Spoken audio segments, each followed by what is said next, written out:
me and you got together, had a powwow with Count, and went over the state of the city and what we could do about dealing with the Sabbat incursion. We explored different options to be able to hunt them down and single them out. That's when we got informed that Don Alonso, Prince of the City, decided that, hey, it'd be great if every Malkavian in the city sired one. We were less than enthusiastic. We gave some options to present to Don Alonso. One was get the Bruja and the Ventru to go ahead and sire as well, and mine was to get a bunch of ghouls going, and also trying a technological method of using drones and thermal cameras, scouring the city looking for people without body heat. So, long story short, they found out that Bear was missing.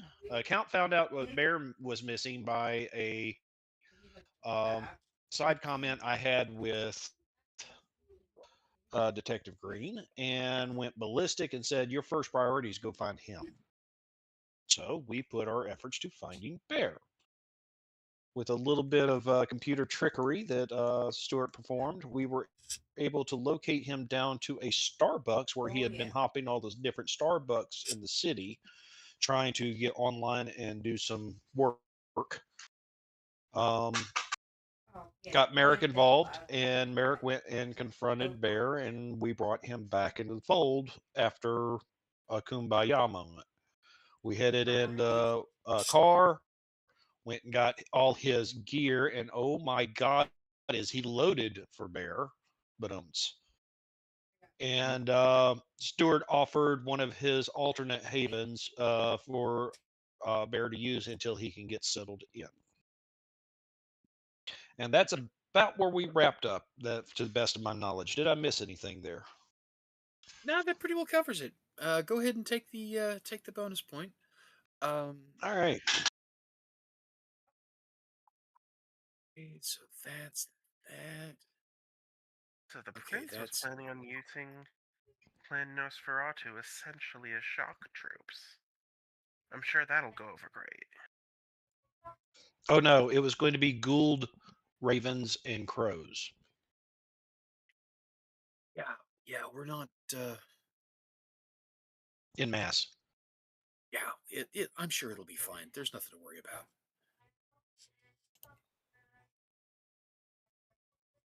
I'm sure. JD, I did have one book. Yeah, man. Before we get into this, I didn't actually take any XP for last session because I only played for like an hour. Were you going to give me any? If not, I totally understand. Take 3 for last session. I mean, you were only here for half of it, but, Yeah, just making sure. That's why I didn't assume that I got any. You played. You're going to definitely get the Show Up Award.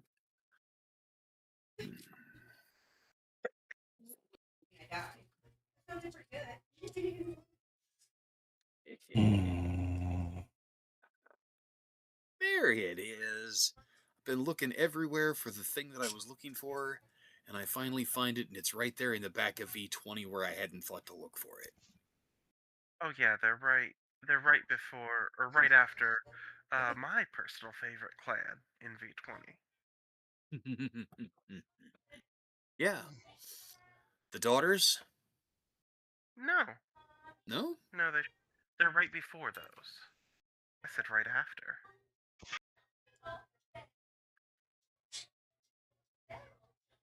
Daughters are fun. You really got to be in the right campaign for them. Fair. Mhm.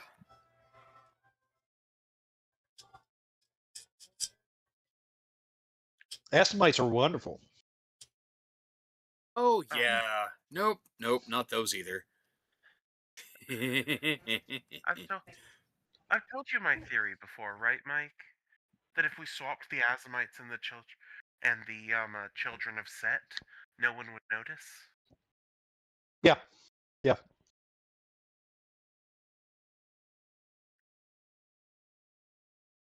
Oops, missed it.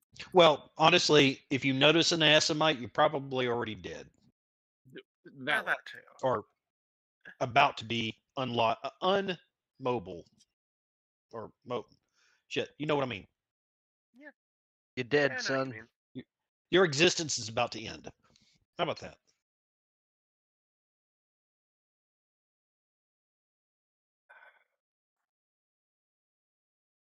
There it is. Okay, so hi guys. Here we are. Frankie, are you ready, sir? Buddy, we've been live since Mike started the Recap. the recap. Sorry, I was concentrating on what I was doing. I was not paying attention to you. I never said that we were live. Mike just started the recap, and I was like, "Oh crap! I better do this for the people we got watching." Hey, everybody. Yo. Mike doesn't need a cue; he just Always. goes. Yeah, hey, Mike. I totally forgot about the live stream, dude. I'm sorry. That's my fault. Good man. Ooh, Lego spaceship? Yeah, Max is Oh, the Lego Serenity? spaceship. Yeah. Yep. Love it. Oh, I'm so glad. Okay. Well, fantastic. Hi, everybody. Welcome in. Sorry, nobody told me we were running. I was just doing my own thing, waiting for everybody to get their stuff sorted out and trying to find that last little detail that had escaped me forever. So when last we left our blood-sucking freaks... Freaks is hard. Is it really? Yeah, we're perfectly normal bloodsuckers. Which is of course why Ron still, listens to the voicemails his sister leaves him and agonizes about whether to call her back, and it's why Okay, so Caleb he's a little weird. and it's why Caleb Hey. it's why Caleb sits in his haven and pines after Amanda because she resembles Karina, and he really pines after Karina because, I know she set up such a disappointment, but she didn't really mean it. Point of order. Caleb sits in my haven. Well, I mean, it's his haven too. I mean, just because you own the Winnebago doesn't mean it's not still his haven.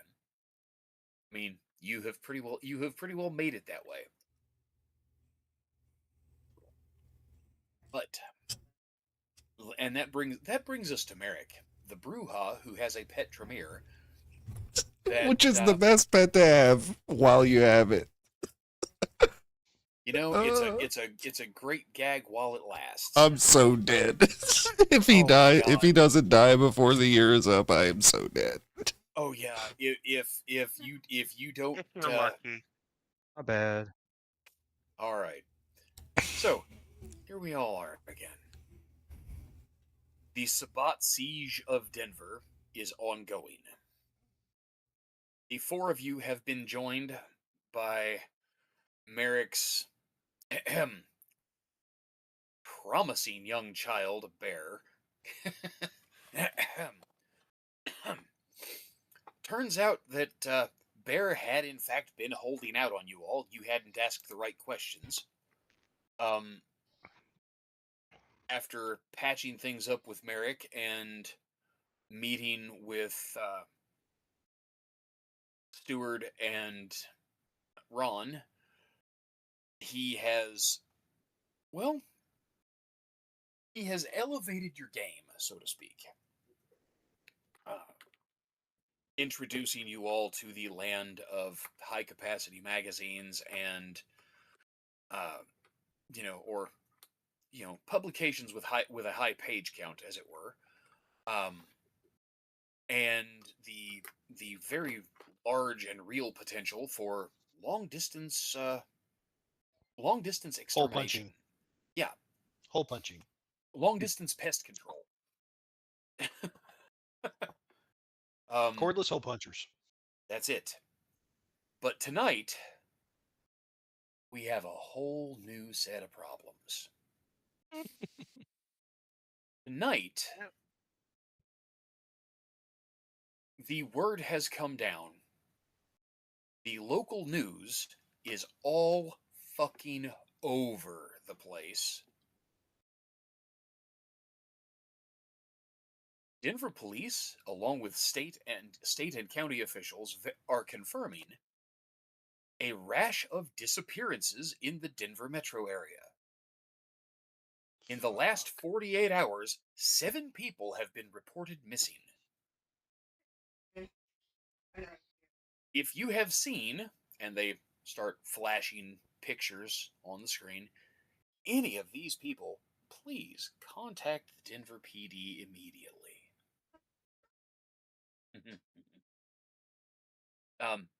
Do I even need to say it?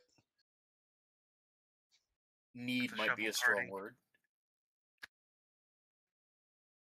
So, I cross-referenced the list of people, look up their locations where they live in the city, where they were disappeared from, and try to correlate all that, see if I can get a heat map on the city. All right. So, trying to get a live or even relatively fresh heat map of the city is going to be very... Well, no, what I'm saying, a heat map of the city of where did these happen, and make it a circle and see where the circles start overlapping. That's a Gotcha. hot spot. All right. Well, great news. You had me confused with the use of the term since you were talking about using infrared cameras to watch for cold. That's Saturday, JD. That's Saturday. Stewart has a lot of methods. Okay. Yeah, and you know what? That is absolutely fair. That I got you confused on those two. Oh gosh, coffee is good. Okay. So let me ask this: are we doing this with all of you together, looking over Stewart's shoulder, or is he on his own in a hidey hole somewhere, staring at a computer, and you guys will find out later? I assume this is first thing in the evening Valid. that we find out this information. So we're probably in separate locations, but I will start texting the chain. Okay. As soon as I start getting information. All right. Until it doesn't need to be texted out in the clear. Oh yeah, because Merrick's off embracing Bruce. Well, I was going to suggest that me and Bear and Merrick be ready to deploy wherever. Can I borrow Bear while you play with Bruce? Are you gonna embrace Bruce, or are you gonna embrace all of the guys? If you were gonna let me, I was gonna do all the guys, but I wasn't gonna push my luck. Do it. Why do you gotta say it like that? The city is because you did so well with your first progeny. And besides, since they're all 3 already ghouls, that means they're gonna get a bonus discipline dot to start with. Yeah, that I knew. That's why I didn't know how many you were embracing. Trust me, that you're gonna need the help. Go ahead and get them all. Vince, Bruce, and James. You telling me you're getting the band back together? Yeah. That's what he's doing. Now on HBO, Band of Bruja. Doo-dooms. Wow. Well, I think I liked it. I liked it. I'm glad someone did. I mean, this. The cringe is real. Bravo. No, different network. Now that one got a little bit of a heartier laugh. Come on, you damn dirty apes. Do you want to live forever? Because I can offer it. We're not supposed to call them apes. That's in Werewolf. Oh my god, he's never seen Starship Troopers. I've seen Starship Troopers. I've also read the book, which was one of the rare Totally not the times same where thing. The book is worse than the movie. Not even close. Both are great in their own right. It's not even that they're not even the same thing. They've got the same title. Yeah. Pretty much. Anyway, let's. Would you like to know focus. more? I will stab you in the chest with an oak stake. All right, focus. We have lots of ground to cover tonight, and we are going to make a fucking mess. But that So- said, Merrick, can I borrow Bear? Just to be ready to deploy. Okay. So let's see here. I thought. Or do I not? I don't guess I do. Well. Cheese weasels. Stand by. I Did am he missing. say cheese weasels? I did. Yeah, it's not the first time he said it. The first time I've picked it up.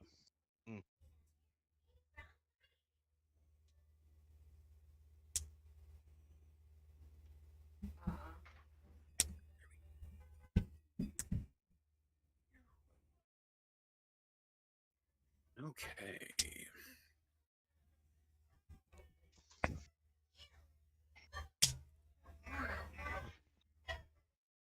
Oh, wrong button.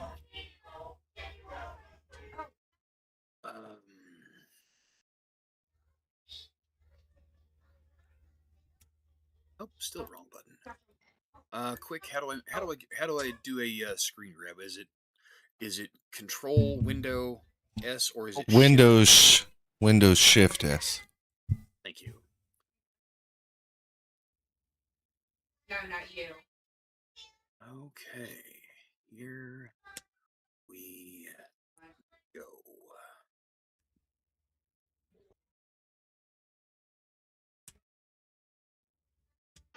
Right.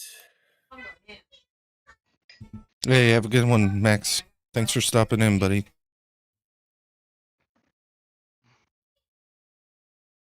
Pardon me while I carve up an asset on the fly. You do it. Okay. Did, but I Do. Good enough. Turn off the dynamic lighting. That is not what we're after here. And presto. Hi, everybody. Welcome to Denver. Nice. I don't know why I didn't already have this where we could grab it, but here it is now. So,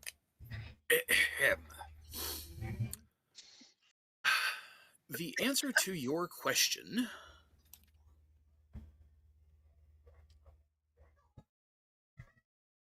Of course, my map is lacking some critical details, but that's okay. We're not that worried about super uber duper specifics.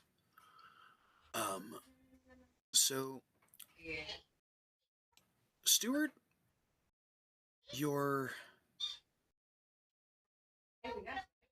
each and every one of the disappearances that you are tracking are literally centered directly in that circle. Well, poopies. Now, that being said, I am about to give you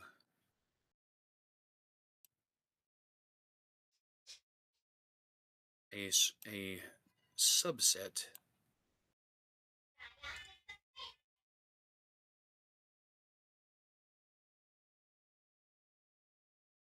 Aha. Aha. Uh-huh. Niagara Falls. Oh, sorry. Hey, look, somebody dropped the Olympic rings. Ugh. So yeah, all of these new disappearances have happened in this one small section of the metro area. You don't say. That being said, And right there is probably the area we need to start our search in. why yes, I would imagine likely so.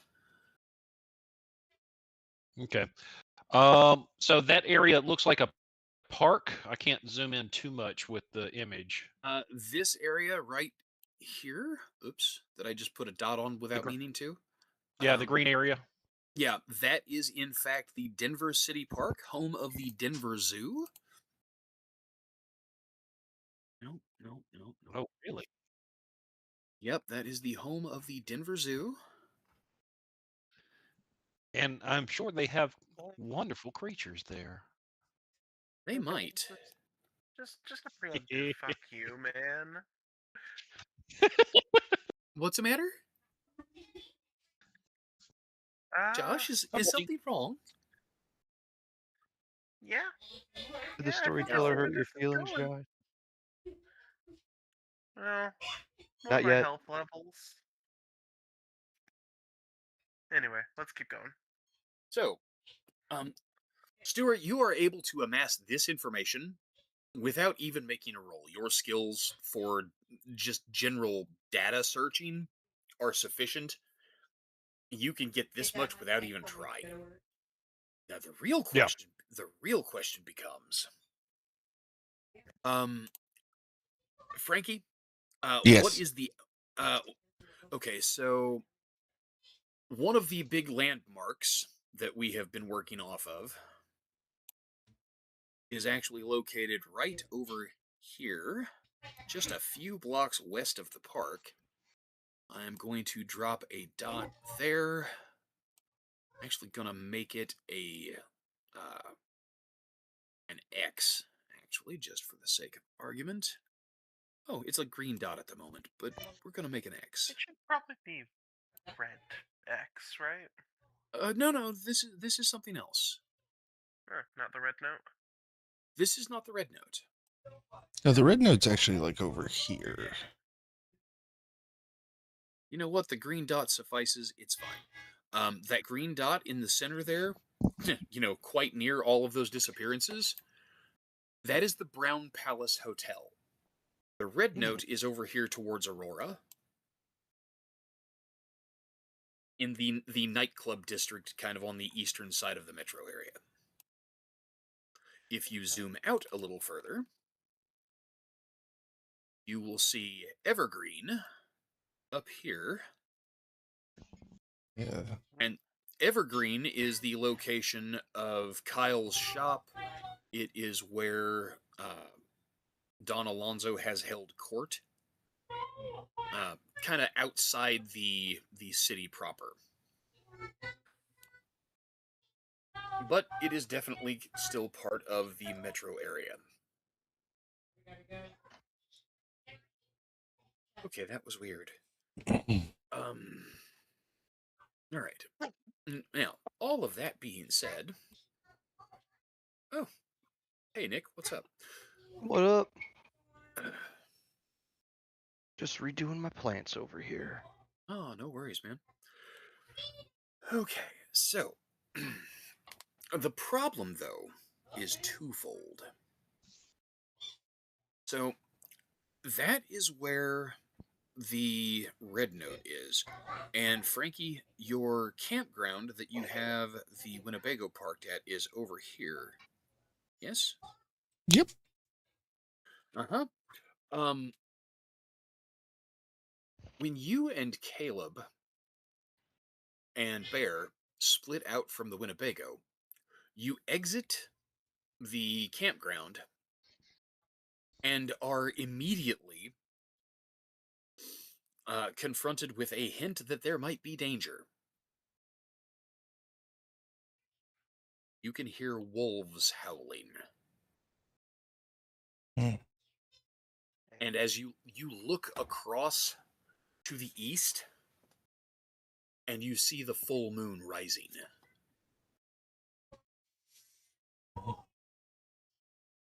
Like we don't got enough fucking problems on our hands. QCCR. Indeed. Now, that being said, Frankie, you are headed to the club to get together with the guys. Yes. Are you Let's take a moment and examine that. How are you handling this? Are you going to be straight with them? Say, hey, look.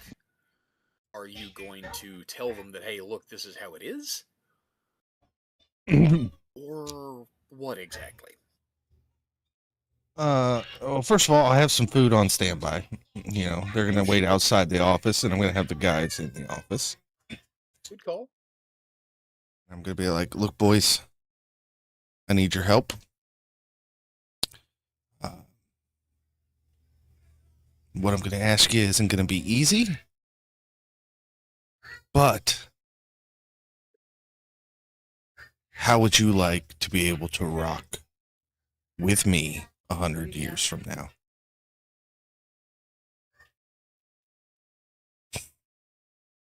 Oh God. So, so James. Oh my gosh, this is Frankie. I love you, man. This is so good. Your bass player says, "Dude, you name the time and place, and I'll fucking be there." Vince, keyboard player. Vince is like, "Come on, Merrick, man, come on. This is a pretty sweet gig, but no good deed goes unpunished, and nothing good lasts forever. How are we gonna fucking jam in 100 years? I mean, I'll be like 130 years old, and you'll be what, 12 still?" As a matter of fact, I'm And going to be 12 forever. Bruce looks around at the other two guys and at you. He's like, "So this means that you want to recruit us into the club, and we'll be responsible for taking care of our own dinners instead of getting a snack from you now and then." Yeah. And, also, the city's kind of in the middle of a war, and I don't trust anybody in the city more than I trust you three. And, I could really use you guys having my back. Plus, this, you'll basically be able to bench press a Volkswagen. And again, James speaks up first. Of the three guys in the band, James is the gym rat. He's like, "Sweet, dude. I can almost bench press a Volkswagen now. I mean, they're little bitty cars, or at least the old ones were." Talking about like a bug. I'm talking like the buses. Oh, sweet. Here's the deal, guys. I mean, you've got to notice we haven't gone out to eat in a while and all. Look, I'm a vampire. I'm offering to make you guys vampires. If not, I've got to kill you. And that's the end of the story. And all three of them look at you like you're fucking stupid. Mm-hmm. Say, "Yeah, we know." Awesome. You down? They kind of look around at each other. Listen, we typically don't let people in this easy. Like, Can you right step now? out and give us a minute? Bruce looks at you and says, "Boss, can you step out and give us a minute?" Kind of will give you this respect. Thank you. I mean, And as I go out, I want to activate aura perception and try and gauge their feelings. okay. In that case, you get to make 3 perception plus empathy rolls. Okay, that is 6 dice for me now.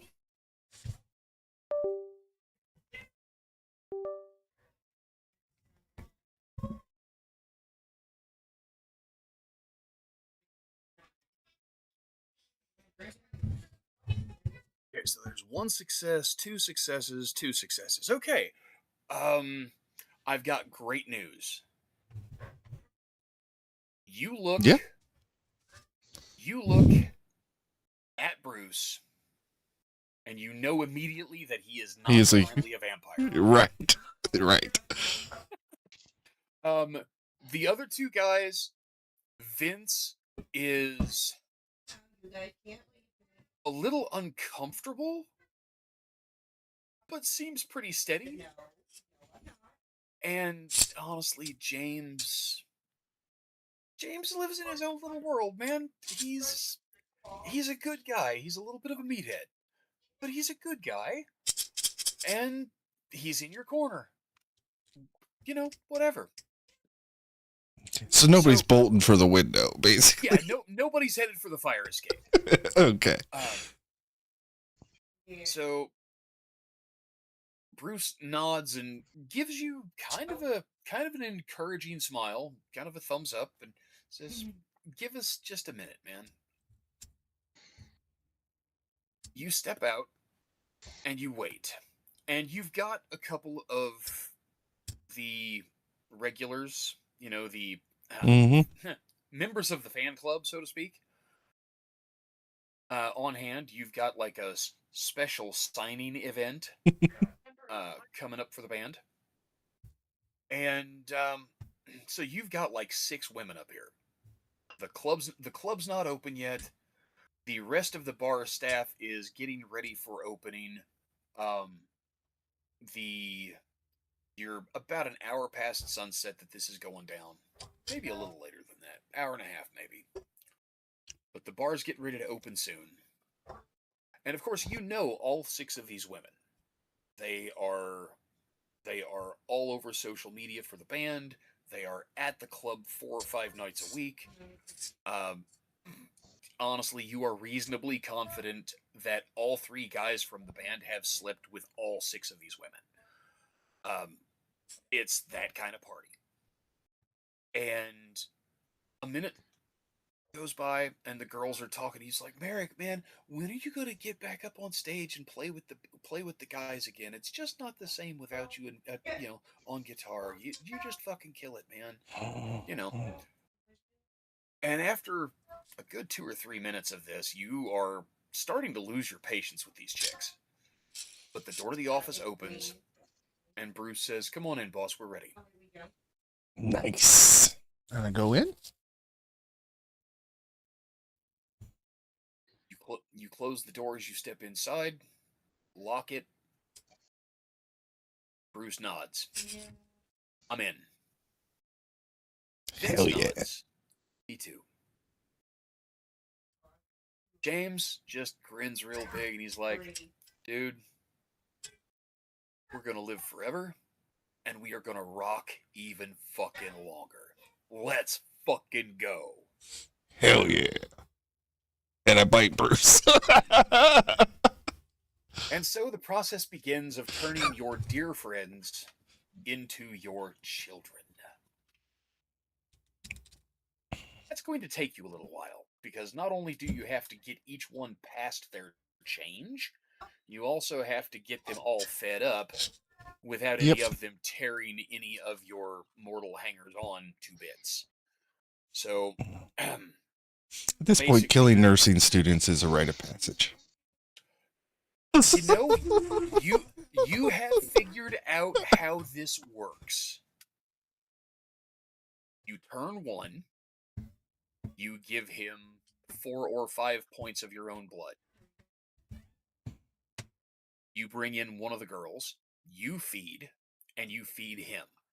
But you don't let him fill all the way up. Right. And then you wash, rinse, repeat. You go through all 6 of the girls. That essentially gives each of the guys a little over half of their blood pool, and leaves you down, say, 4 points. But you manage to spread it around between the 6 girls and not hurt any of them. Points from each woman, which is enough to leave them a little woozy, like they've donated blood. But none of them are going to require hospitalization, and they'll all recover. And I am going to ask you to make one roll to pull Okay. this off without complication. The good news is it is a standard difficulty roll. Difficulty Awesome. 6. The bad news is you're going to roll self-control. That is bad news. One success is all it's going to take to make this happen. If you fail, hey, there you go. See? No What problem. would have happened if I would have failed? You know, maybe it's best What's you up, not Eric? ask.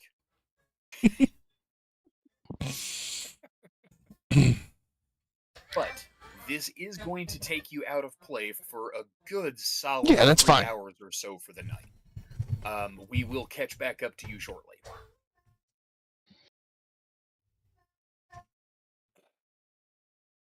Ron, Yo, what's up?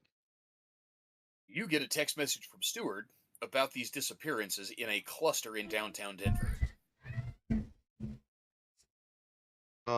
What are Okay. you doing in reaction to this, and what are you doing to prepare for the evening? I'm gonna shoot a text message back to Stuart, thanking him for the information.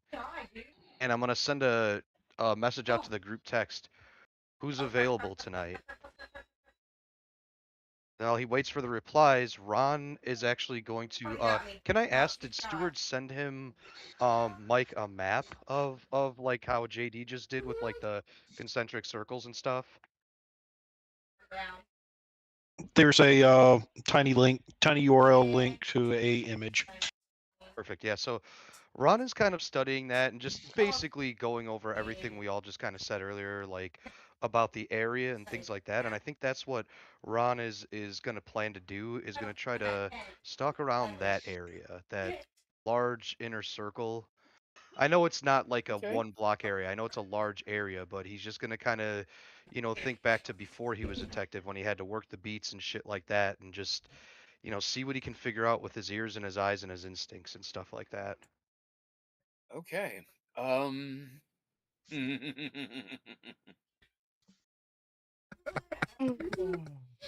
I'm glad that pleases you. Stewart messages back that he's available. And that's basically what Ron's going to say, is to anybody who's available, I'm going to be prowling around this area. I suggest the rest of us do the same. Maybe we'll get lucky and catch something. Combined with Stewart's plan of the drones and whatever else he was planning on doing, maybe we'll get a hit on something. Maybe not. Oh, behind the rock.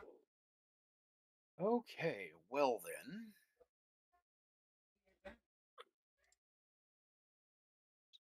Never gonna. Oh dear. Oh dear.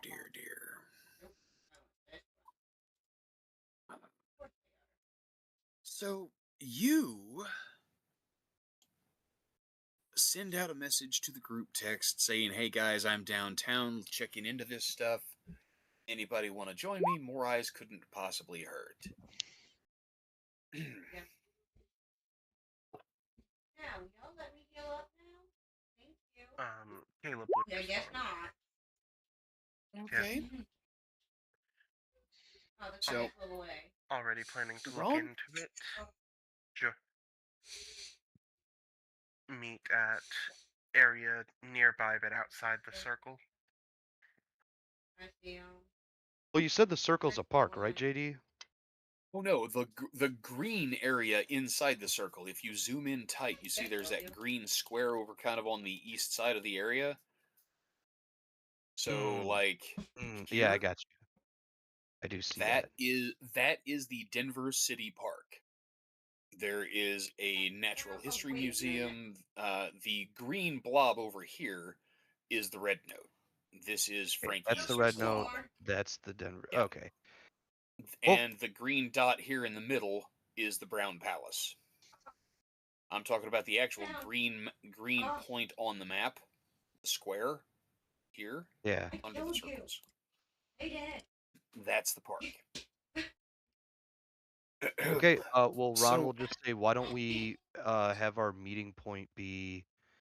You said this was the Brown Palace, right? uh, Right outside the I circle. don't know where that one came from. Nope. The Brown Palace is the one in the middle of the circle. That one is astray. There. Never mind then. Um, Oh, it's fine. yeah, because I was gonna say maybe we just I mean, meet up at the Brown Palace since it's kind of outside the area, but that's all right. Let's just meet up by a yeah, coffee shop near the park. That's fine. yeah, that's perfectly good. There is an IHOP at this Oh, intersection here, perfect. Yes. so you can meet there and be in business. Yeah, that works out So, perfectly. So yeah, Ron suggests the IHOP as a meeting place, and he hears back from Caleb in the affirmative that'll be there. That's good. um, so,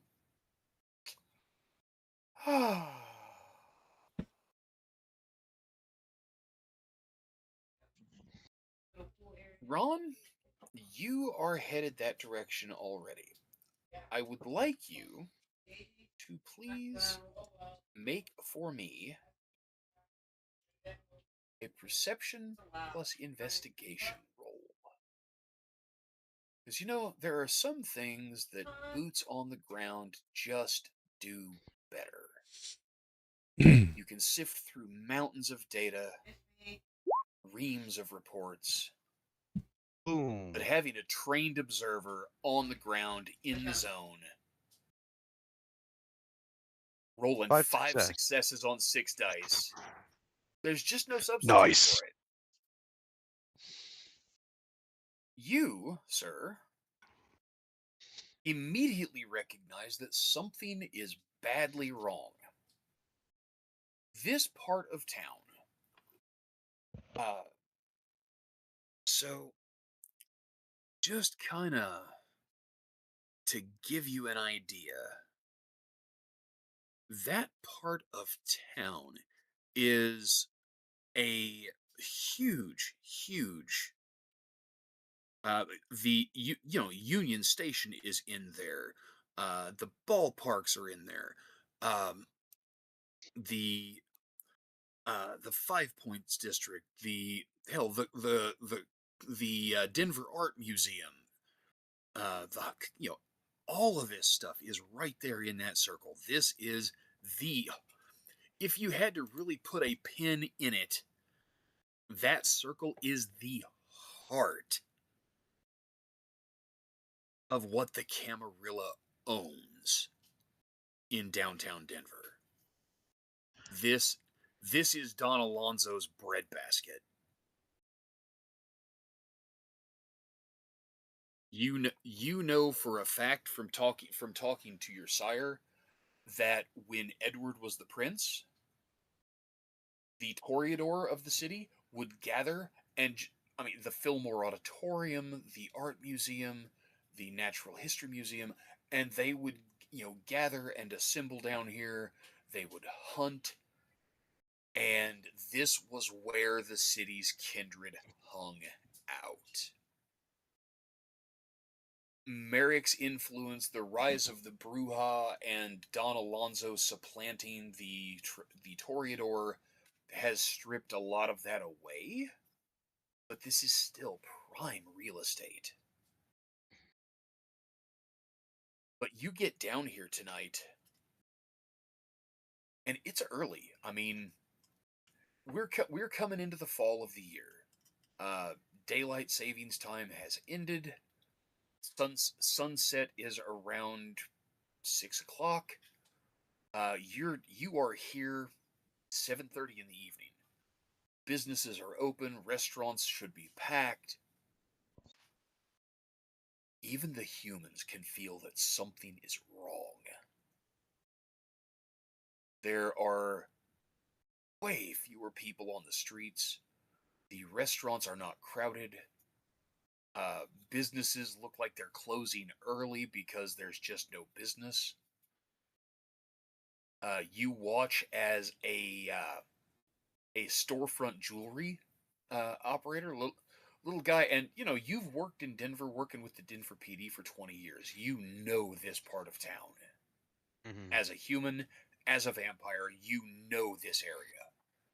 And Yeah, you this is watch like a as, happening area, and it's dead right yeah, now. it is just dead as hell.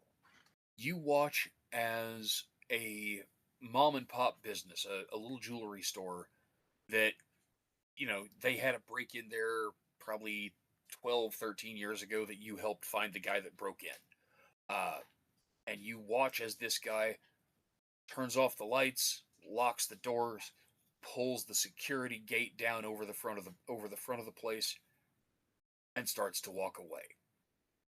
You are driving past.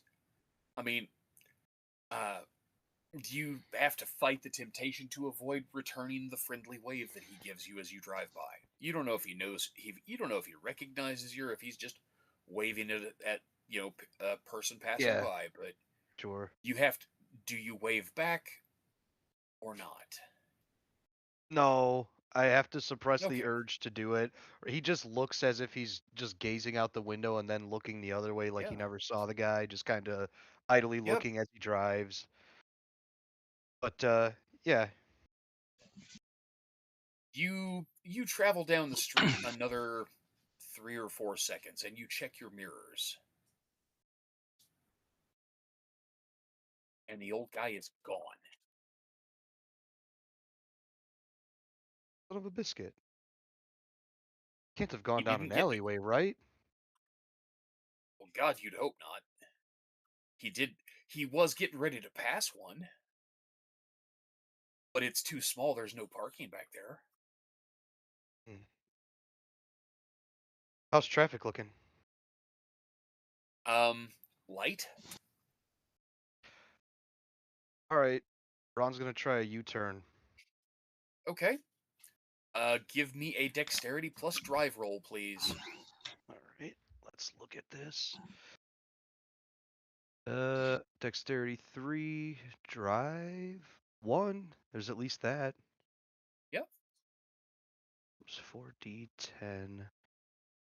Greater than 6. Here we go. Hey, Ronnie boy, Three 3 success. successes. Yeah, man.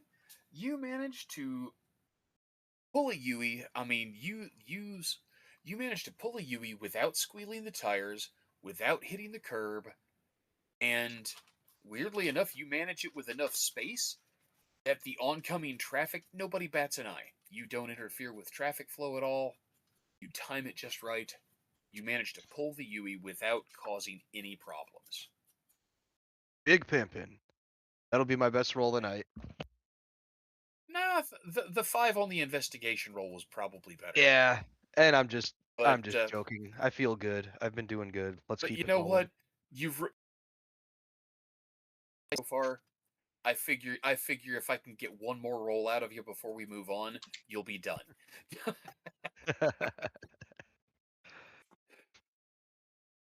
Okay. But yeah, he's gonna pull the U-turn and he's gonna start heading back in the area of that alley. He's gonna reach over and pull up a flashlight as he does, and I'll let you change the scene or whatever you need to do. Yep. You are cruising towards that alleyway. You kick on the flashlight and look down the alley.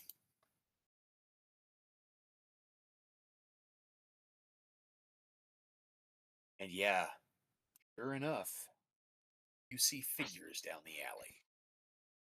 Several of them. And now that you have spotlighted the figures down the alley with a flashlight, but you are still in a moving car, so it's not like Yeah. they're able to just jump all over you right now. But you also are in a moving car passing by the narrow mouth of an alley. Yes, you see figures down the alleyway, but you cannot make out whether or not the old man is back there or not. Can I just ask one question, JD? When I saw the figures, did I see eyes like how you see when you're in the woods and the eyes are kind of looking at you from out there? And you're just like kind of like that dull green reflection? No, what Ooh. you've actually got instead is a situation where you see bodies, you see shoulders, you see that they have their backs to you. Hmm. Okay. The Yeah. one thing that stands out to you,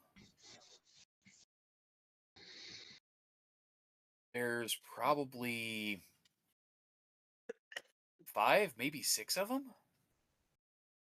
But the thing that stands out as being really odd is that they all have shaved heads. Ooh. So, Caleb, Josh, Yeah. buddy, pal, Captain Yeah. Facepalm. You're So enjoying this you, too much. nah, not as much as I'm going to soon. Um, Josh, you set out from the Winnebago with Bear. I'd like to do a teensy bit of prep first. Okay. I think it's reasonable to expect that this will end in bloodshed. And Caleb's going Oh, to prepare a I think weapon that's for a once in his life. solid choice. So Caleb is going to finally get to use a little keepsake he took from, well, from one of our bigger successes. Oh my. He he takes Edward's sword out from under the bed, and I would like to cast Burning Blade on it. Wow. Look at you go. Hell yeah. All right, I am here for it. Hell yeah, Uh, Caleb. go ahead. I Dear got gods. 6 successes. Wow. When Okay. I'm doing Tremere shit, I'm good. It's just when I'm doing everything else. Well, yeah, the market for Tremere shit is sadly limited. Um um any other Tremere shit that you want to try to address while you're here? Speaking of Tremere shit, you haven't spoken to your sire in a few days. Um, Anything you feel like Karina needs to know? Or are you still kind of keeping your distance to keep Merrick happy? Because, you it know, upsets him when you talk to her.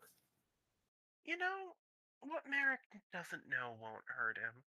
And just a little heads up that we've had a number of disappearances.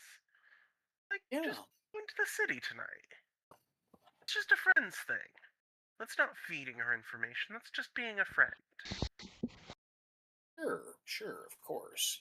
I mean, you do owe her, pretty much everything about who you are these days. Anything that you can't lay at the feet of your dear friend Merrick is, Karina. She has made you the man you are. So Yep, you give her a call. She answers on the second ring. Why, Professor Louvet, good evening. How very nice to hear from you. it's very nice to hear from you as well. To I what do I owe the honor? I called to give warning. Um, I and the rest of the Scourge coterie have been asked to address a situation in the city proper that looks to be volatile. If you have business in the city tonight, I suggest you postpone it. Interesting. Sev- 7 disappearances in the past 24 hours. We suspect it to be another mass embrace. That is a valid point.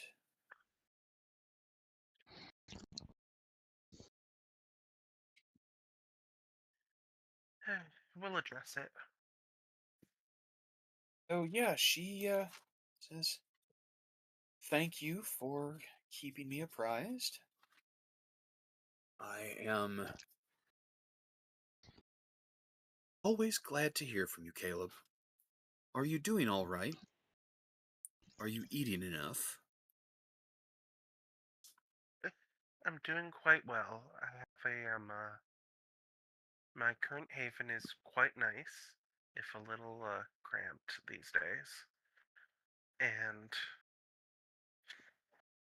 yes, I'm eating plenty. What of you?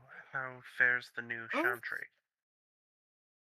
well, I miss the view from the old place, but it is far more secure, and that matters a lot. Maximilian sends his regards. He's doing well. He's actually quite pleased with the new location. I'm The glad. It's so hard to find traditional stone construction in the United States. But he's very happy because I did find something that suits him. That's excellent. Uh, have you kept any tabs on Amanda?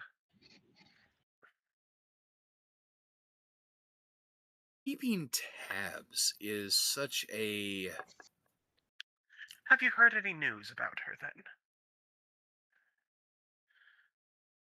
we spoke briefly. Um, her sire is keeping her and the other girls quite busy. They are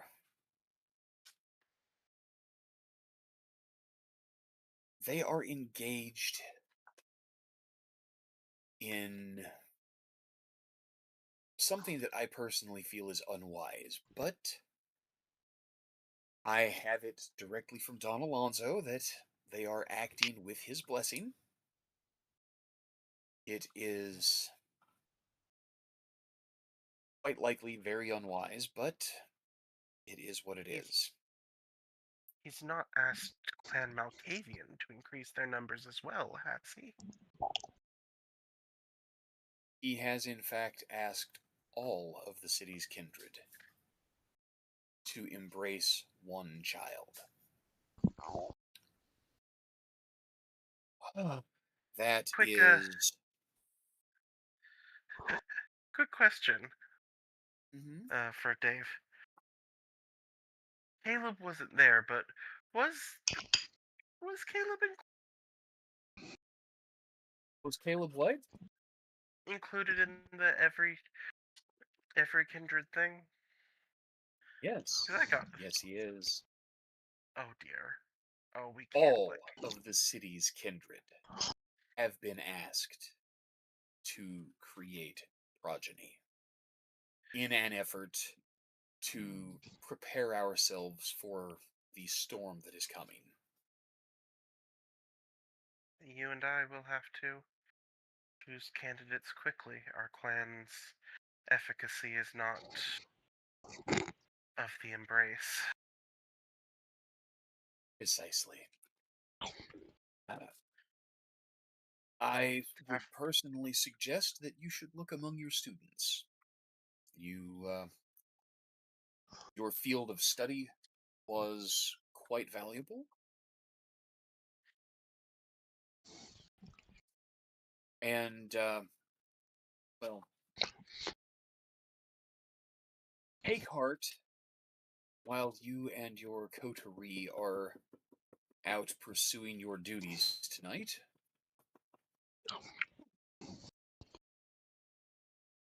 I have given Maximilian my blessing to actively help patrol the city. oh, I'm quite relieved to hear that. He says, trying his best to feign relief. You will find his aid a boon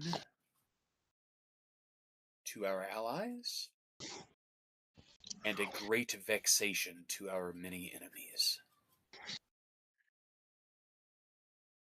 I agree. We should speak more soon. Especially if I'm to embrace. I will need to return to the chantry. I'll, What? Quite likely, I'm, I'm because sure it will be. you may have the prince's permission to sire. But as the regent, you have to have my permission when you select a candidate. Of We course. we must ensure that that the candidate you choose is appropriate. Of course. Oh. Oh, this will be an Bear awkward bangs on the door of conversation with Merrick. Bear bangs on the door of the Winnebago, and he says, "Hey, Doc, are you done? We gotta go, man." Forgive me. Who was that? Merrick's child. Ah. So not only are you at Mr. Merrick's beck and call, but now you are subject to the whims of his childer. Damn, dog. I'm not Caleb, at his beck and call. He is a friend. Of course. Ah. Buona fortuna, my child. Happy hunting. And she You as well, disconnects the Karina. call. Bear is waiting outside. Guys, my sire is so disappointed in me. No shit, right? When you step Perpetually or just now? out of the Winnebago, he looks up at you and he says, "So, how's Mom?" She's well. Might be better if we, It might upset Merrick if we mention that too early tonight. We need everyone on our game. I can have that awkward conversation with him. And you know what? I will give you all the time you need to bring it up. You don't need to hear about it from me. That's between the two of y'all. But hey, the campground manager is over there, and she's kind of giving us the stink eye. I know Merrick likes her, but she kind of freaks me out, man. Yeah, let's have the 5 humanity vampire go over and talk to the werewolf. You know, I didn't say that, but Bear looks at you and says, "Do you want me to go talk to her?" Let's. No. I can go talk to her. Okay, I'll Caleb wait with the just car. throws the sword over his shoulder. Throws the sword over his shoulder. Like, back sheath. How is Caleb dressed tonight? Professor by way of Indiana Jones? That's what I thought. I dig it. I'm here for it, man. And Yeah. Yikes. As I recall, Edward's sword is a rather large one, is it not? Yep, that's why it's on my back and not on my belt. That's what I thought. Okay. Maggie, the campground manager, smiles at you as you walk across the way. And as you get a little closer, she wrinkles her nose and she looks at you strangely. She doesn't exactly address whatever that issue might represent. She gets over to you.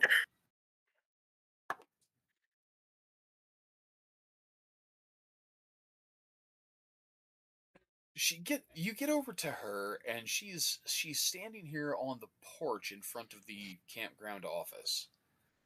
And she says, "Oh, good evening, Professor. I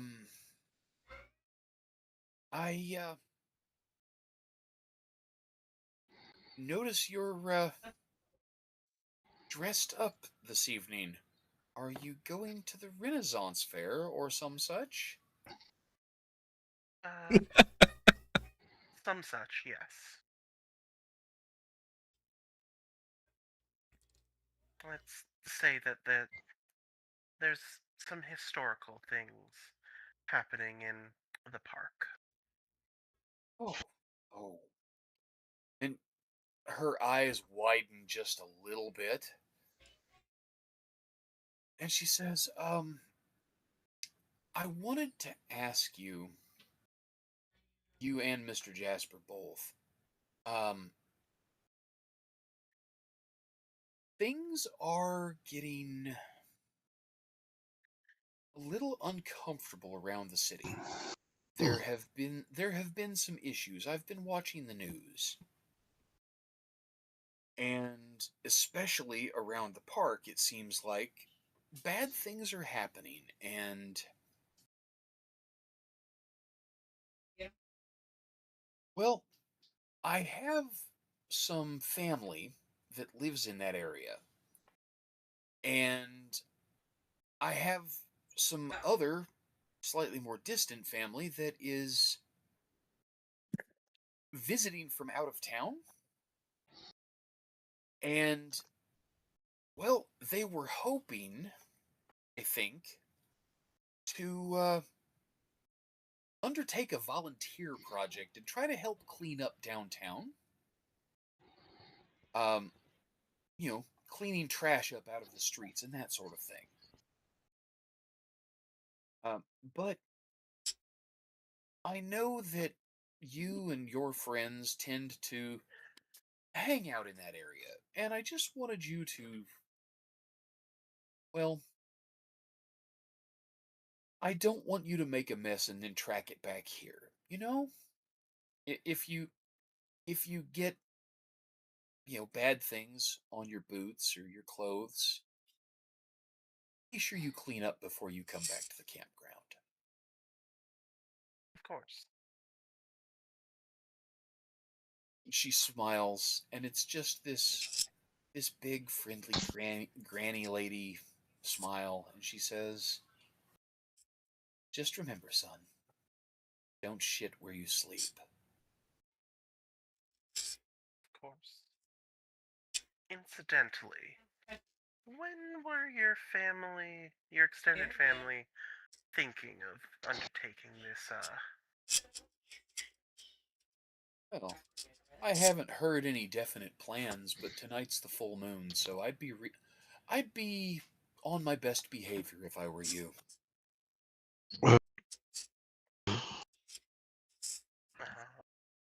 understood?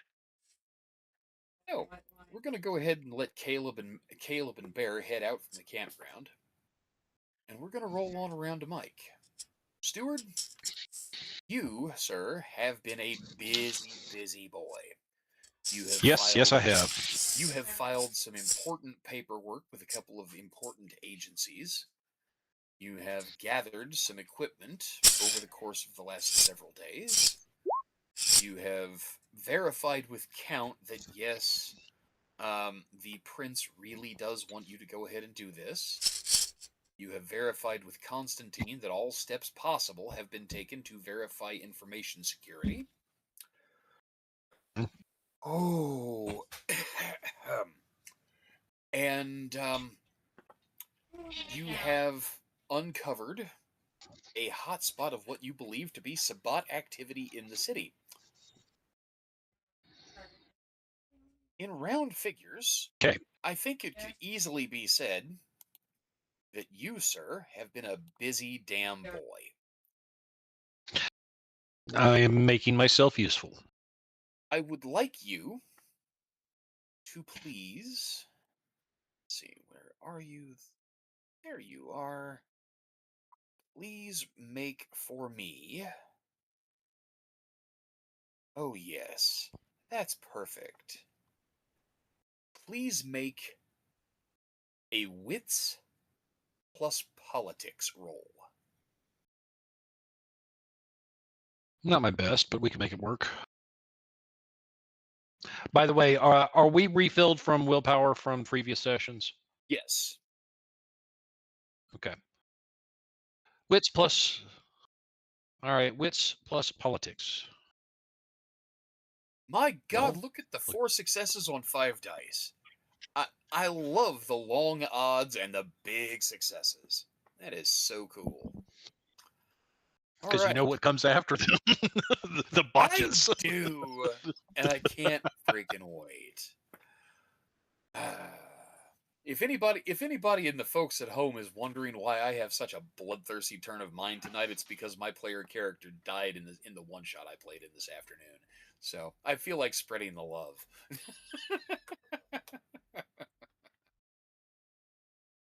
Let's be honest, you just like spreading the love. You're not wrong. Okay. Okay. So that moment of critical honesty behind us. You have gathered the tools that you wish to take with you. And you've spoken to Constantine. Constantine has relayed to you as well. The prince has requested that all of the city's acknowledged kindred sire a child. That includes you. Mm, But it also includes me and our other Nosferatu brothers and sisters in the city. Constantine, you know, I have never sired for reasons. I am aware, and while I respect that, I would ask you to please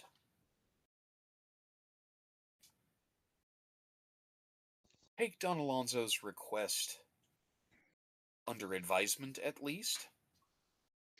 I will speak to my ghouls. Very good.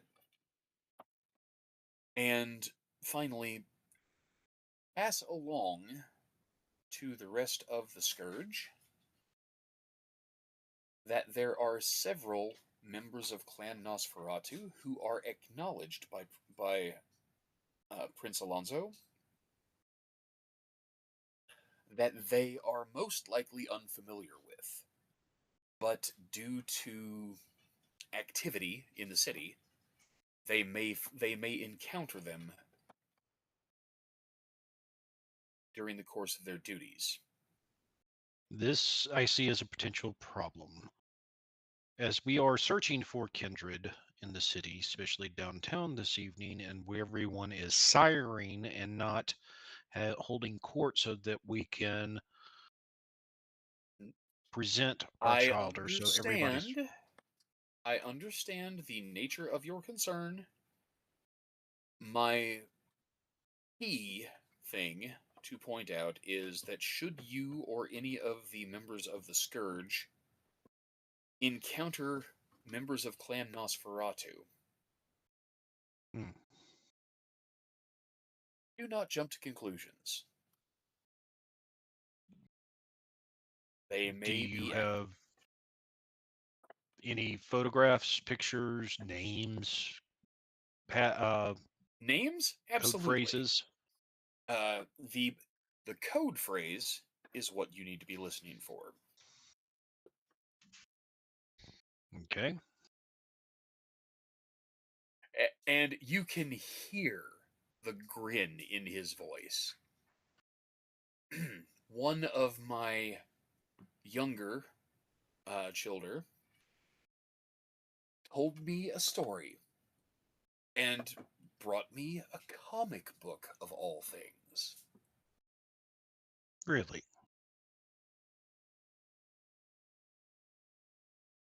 The code phrase for acknowledged Nosferatu in the city is I have a collectible Hellblazer #1.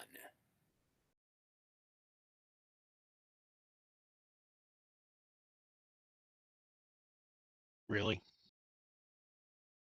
I was flattered. I am not much for pop culture. I did not realize that someone had named a comic book character after me, even if incidentally.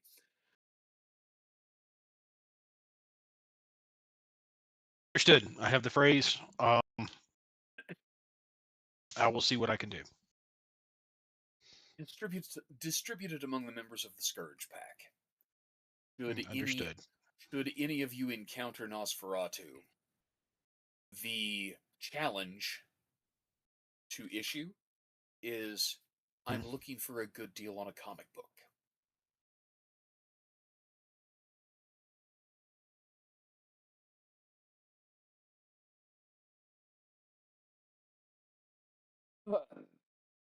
Got it. Now, that minor bit of skullduggery behind us, good hunting. These bastards are interfering with business in our city, and they must be stopped before it gets out of hand. Imogen, as I'm sure you're already on this, but if we could get similar code phrases or of some sort, some type of identifier for the other childer, that would The most prevent significant incidents. the most significant risk is no doubt Ian and his current brood. I am going to undertake to catch up with them tonight and make the suggestion, but I will have to let you know how that goes. Understood. Unless there is anything else, I have business to be about, as I'm sure do you. I do. Thank you again. And Okay. I go have a chat with the ghouls. All right. We'll do that on the side. All right, sounds good. But That will not happen tonight. your chat with the ghouls is sideways of what comes next. You have the word from Ron that he has gone downtown and is scoping things out. You have the response from Caleb that he is going to head that way to lend a hand. You have not heard from Merrick. I am assuming that you are headed downtown with the drone. Yep, I'm being begin your driven down aerial by one of the sweep. ghouls, and while en route, I notify every. Oh, shite. I can't do that one. No. I notify that. No, again, I'm not even going to do that. We need to get more secure. I'll hold on that. Sorry.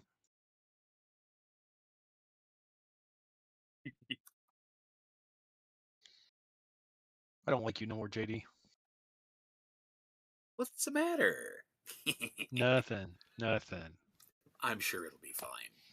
It'll all work Sure. out, right? Mm-hmm. Right. I've got a plane waiting.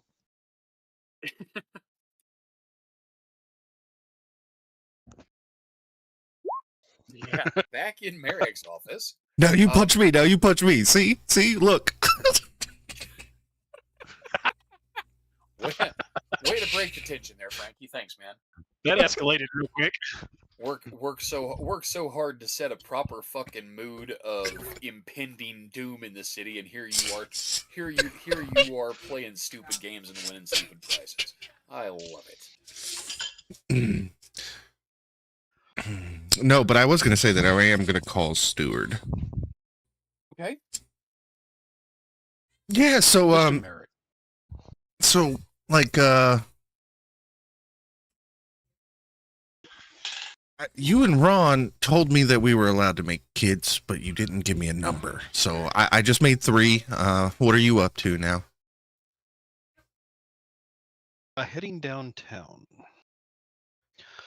These 3 childer, I would assume, are your bandmates? Yeah. Wise choice. Nice. I think that's the first compliment you've ever given me, Steward. You want to pick us up? I would recommend that you stop at 3, though. Then you got to count Bear. I mean, I've got 4 now. Being a dad is so cool. Bear was prior to Don Alonso's decree, so I think you're safe there. I assume that you're headed downtown. Well, your car's. All I've got's my motorcycle. I was going to see if you'd pick us up. I will have a car drop by. That sounds Oh, it's way gotta too be Frankie. way too fancy, bro. Where are you going to be It's at? going to be a van. I'm already en route towards downtown. I have some equipment that I'm bringing. Equipment. Listen, man. All we May need for make our this jobs a little fight easier. are like 20 more brouhaha and a bunch of baseball. And targets. Didn't Bruce have a van? I'm working on the target part. Okay. The van met with an unfortunate end recently, didn't it? As I Yeah, recall? Right. werewolves. Mhm. I forgot about the werewolves. It was nice forgetting about the werewolves. I know. JD, but I'm gosh, it sending was the other silly. ghoul. I'm sending the other ghoul with the cargo van to Yeah. go pick up the brute squad. That is fantastic. And while we wait, so look, man, there's like 6 rules that they're really fucking uppity about, right? Let's just say one of them, I can't even believe I was able to like let you guys in on this. This is like a super exclusive club, like long waiting list. You know, you don't usually get in, so you guys came while the getting was good.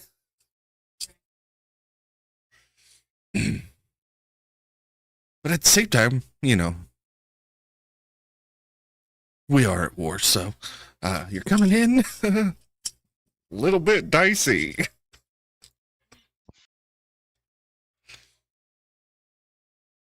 Just know, none of you can make kids. You can't tell anybody what you are, and you can't normally kill another vampire without permission. But we're at war, so you're gonna be killed. You have permission. I gotta introduce you to the prince. He's scary as fuck, but you know, we get to play music for a long time.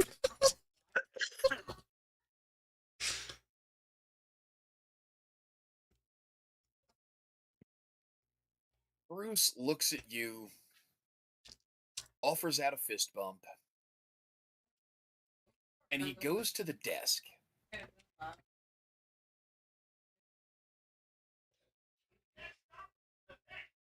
He opens a drawer, pulls out a small locked box, and produces the key from his pocket.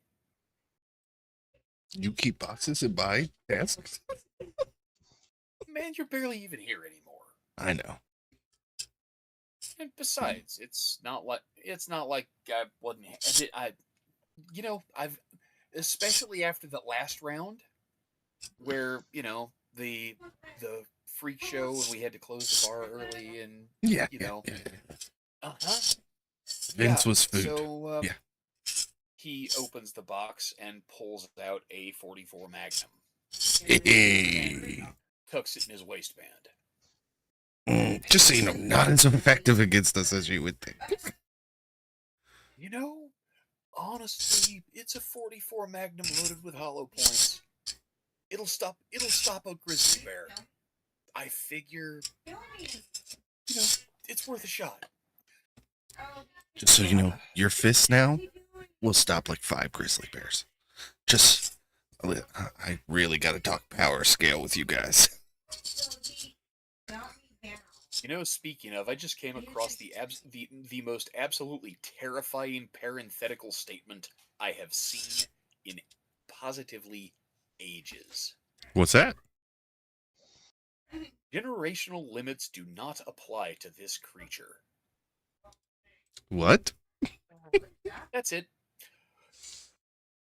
No, it's fine. Don't worry about it. What? Oh God, Don't I know worry what he's about it. breaking out. Yeah, you weren't in the room when he announced that at the start. Did I? Did I really announce it? Yeah, you did. You asked if said it anyone was had heard before of it. Daughters of Cacophony. Oh. Well, that too. Yeah. So, let's circle back around to Ron. Detective Green, Yep. in a show of concern for this good citizen that you've known for 12, 13 years, do you drive on or do you stop the car? Hmm. And I think Ron's I'm gonna gonna, drive on. It's less concern about the citizen. It's more like he's trying to catch up what he needs to catch up, but he didn't see enough, and his instincts aren't like he feels like something bad's coming, but he's like maybe this isn't it. Like it would probably be more obvious, right? This is maybe, him maybe rationalizing not. himself. But anyways, that's He's why he drives on. rationalizing. Exactly. He clicks the light and he continues driving. Hey, Ron, Yep. make a conscience roll. Conscience. Oh, I always somehow close my character sheet accidentally. Oh, right. I'm just gonna say it. Humanity's for wusses. You know, you got one success. So, yeah, it nags at you. That old guy, man, nah, yeah, it's fine. No, he had to have gotten in a car or something. You know, fuck, whatever. I mean, he's a fucking Yeah, human. Humans live their lives. He's not going to be the only old guy that something potentially bad could have happened to one yeah, time and I need to go check up on. I can't do this. yeah, I can't yeah. go on perpetually like this, you know? You lived Again, your life. rationalizing, you know? You lived your life for 20 years. The first words that you saw every morning when you woke up were to serve and protect. It is engraved on your soul in For golden sure. letters. Congratulations. You made a success. You feel bad about it, but not so bad that you have to go back and check on him. Bad shit happens to good people every day. Gotta keep And my I eyes on can't the mission. it's not my job to try to save them all. I'm not Superman. Hell, I'm not even Batman. No.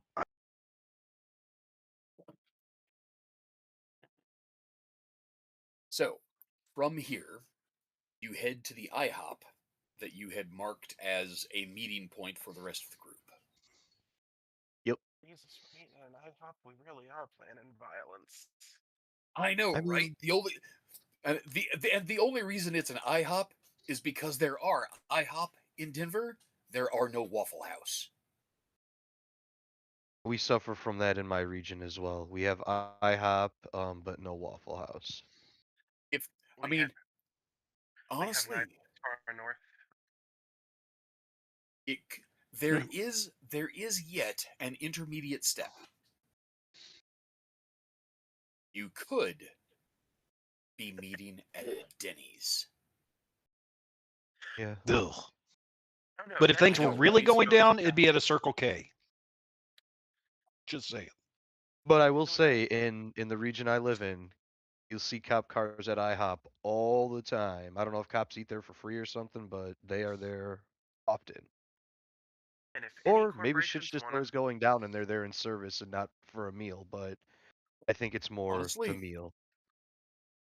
they don't eat there for free, but IHOP has two critical advantages to the law enforcement community. It's open 24/7, 365, and their coffee could launch the fucking space shuttle into orbit. True. So, hell yeah. Caleb and Bear arrive at the IHOP in fairly short order after you've pulled in. Now, Ron, let me ask you, do you go into the restaurant and get a table? Or are you waiting in the parking lot for the others to arrive? He's gonna wait. Okay. So, I need you to make a perception plus alertness roll. You're talking about Ron, right? Yes. Okay, just wanted to make sure. So perception from alertness. I'm gonna double check, but I'm pretty sure that's 6 dice.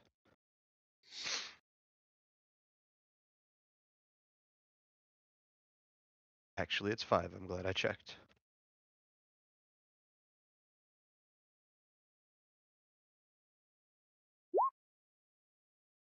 Whoops.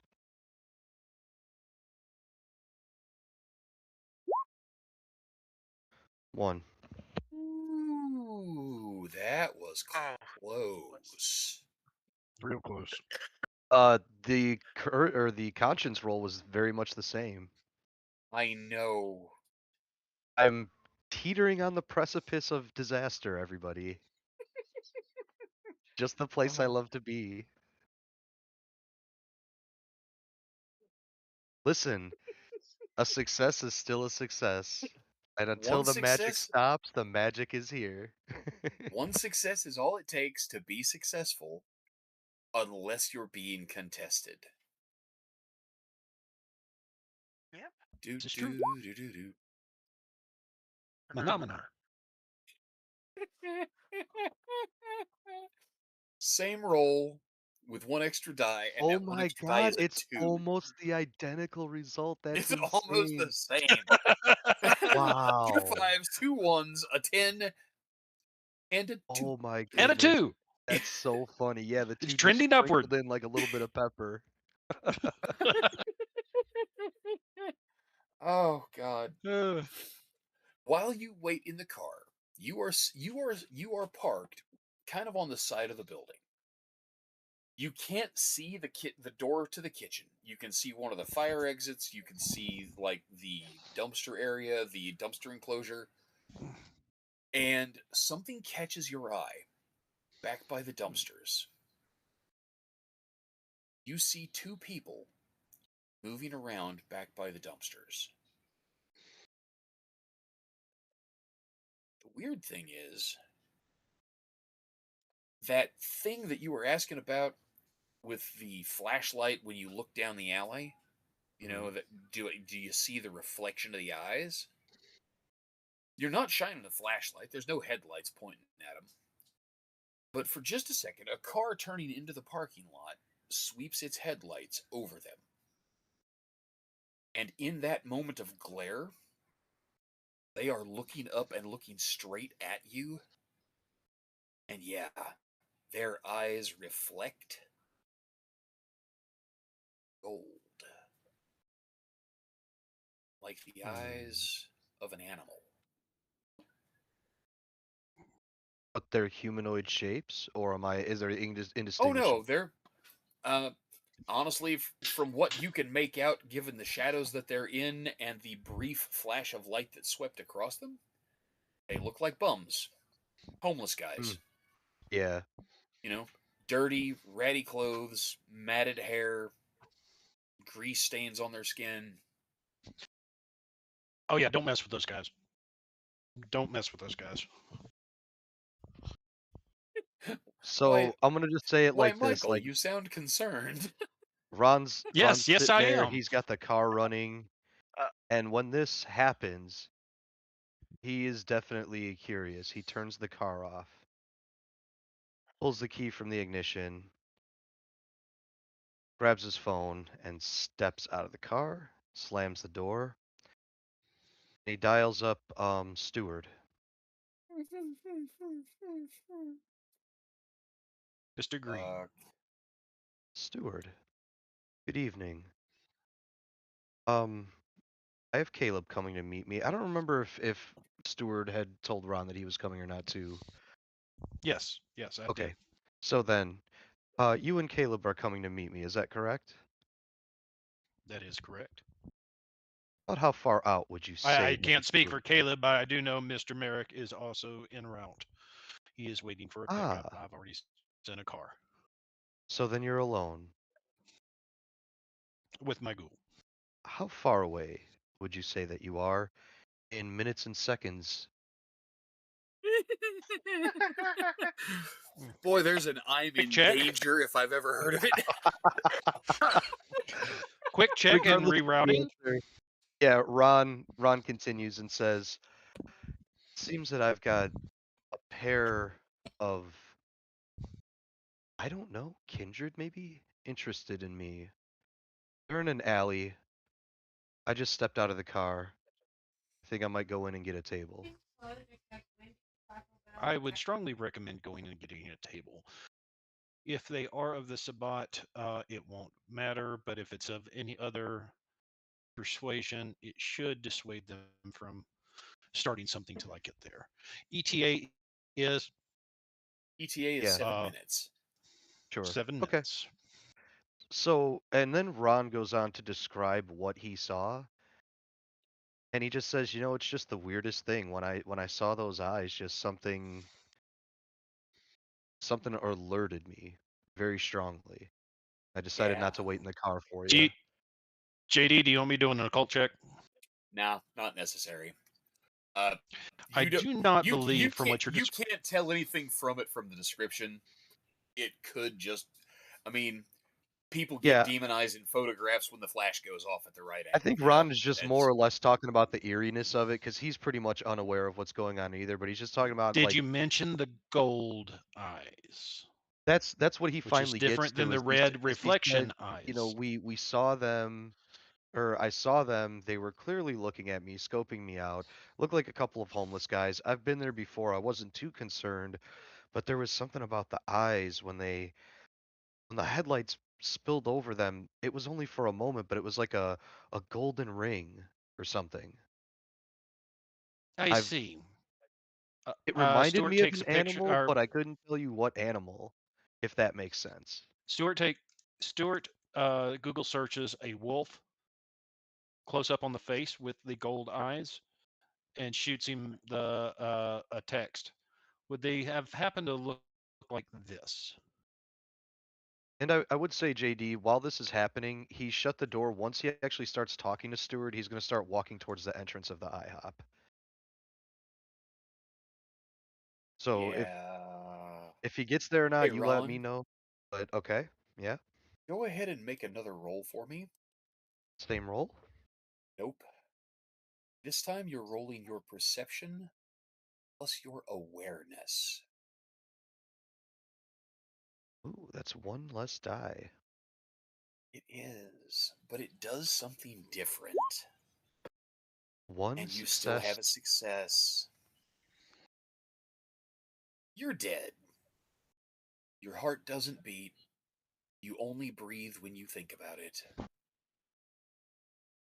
The body's autonomic nervous system is still operating nominally, but a lot of the functions of life, the basic things that you are accustomed to, don't happen anymore.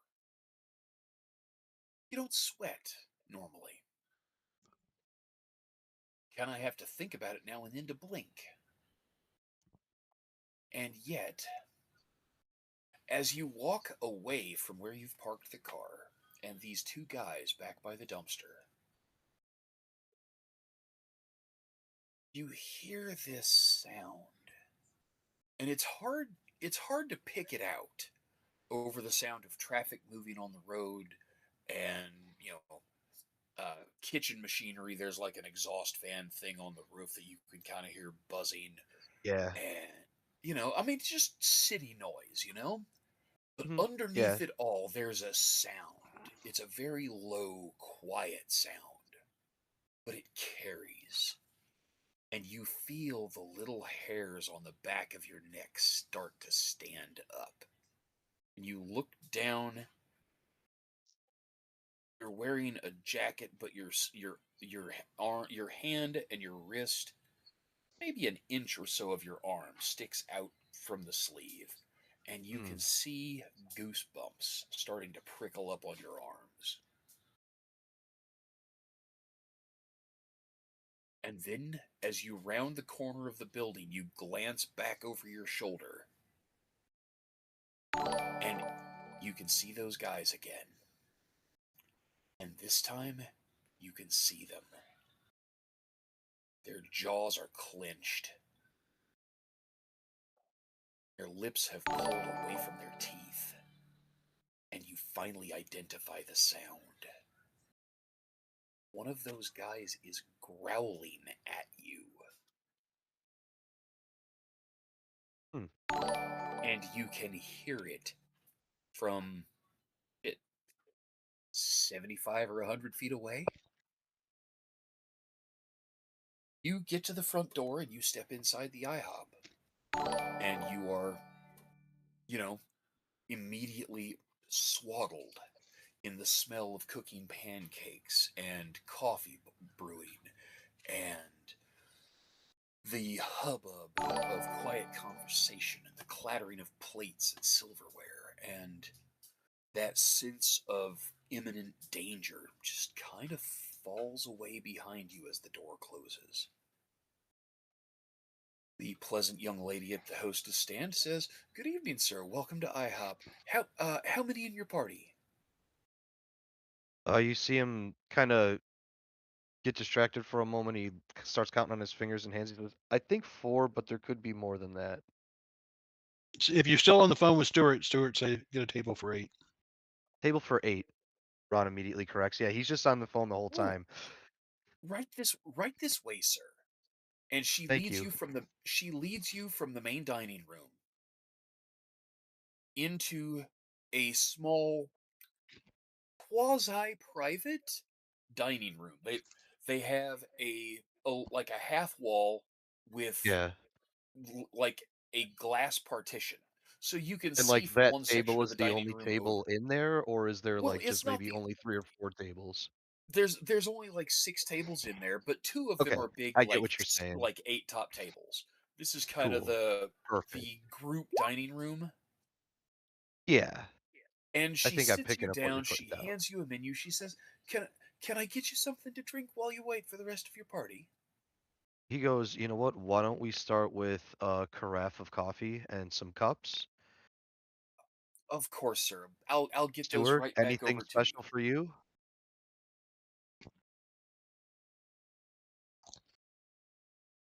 Like Ron literally says that. He's still on the phone with you. Just a cup of black coffee, please. Oh, great. Okay, just coffee, ma'am. And when she does walk away, JD, Ron's gonna like kind of in a bit of a hushed tone, even though he's in a semi-private area, he's gonna start describing the better look that he got at these guys again. And he's gonna say, there is something not right about the whole situation. The one guy was growling at me, but not like a drug addict, brain-addled homeless guy growl, and not even like a vampire growl. Even the way their stance was set just seemed off. I can't really describe it. Mr. Green, have you looked at the text I sent you? No, I haven't. And he opens the text and he sees the eyes of the wolf. JD, do these eyes look similar to what Ron had seen? "Oh, yes. Yes." Yes. And Ron just right away is like, yeah, that's it. That's how it looked. Like an animal. And they are in the parking lot. They might be. He starts turning and he kind of, you know how you said the one wall is like a half partition? Well, See Ron that kind of like, wall looks over into the dining room. The yeah. exterior windows from this part of the dining room look back out towards where you parked your car. Okay, so I'm gonna say Ron is kind of freaked at this point. He's actually gonna look in the dining room first. Gonna like kind of look up over the half partition and see if they came in and took a table or anything. Nope. He So says, "All right, well they're not you're inside." looking back towards the hostess stand and into the other side of the dining room. Hmm. And all of a sudden, there's a bang behind you. Sorry, what did you say happens? There is a bang behind you. Ron's gonna jump and kind of turn in the seat. The guy that was growling at you outside is standing at the window. And he makes, well, you know what? Here, hang on. While you get the photo or whatever it is pulled up. It's right here. Just look at your screen. Oh. Oh, I got you. Okay. He does this from the outside of the window.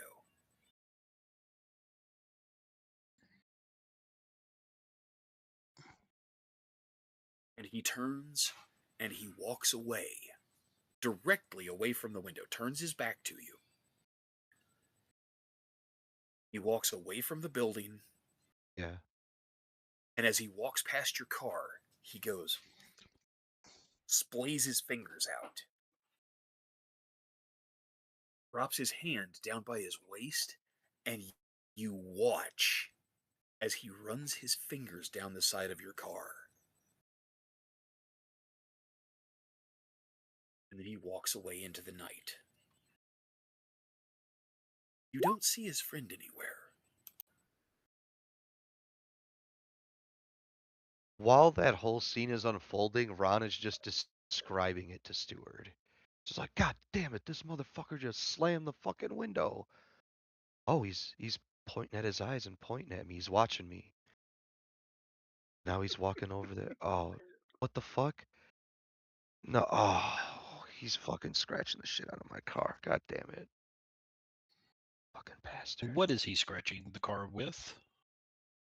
His clawed hands? That's enough. You didn't see any claws. Yeah, so I mean, he's saying this in an assumptive way. Yeah, Like that's in the fair. way where it's like, look, regular human fingernails ain't gonna do crap to a damn paint job of a car. Yeah. So he put his hand in a claw shape and just ran his fingers on the car, man. I don't know if he keyed it or something or what, but Ron's worried that there's damage.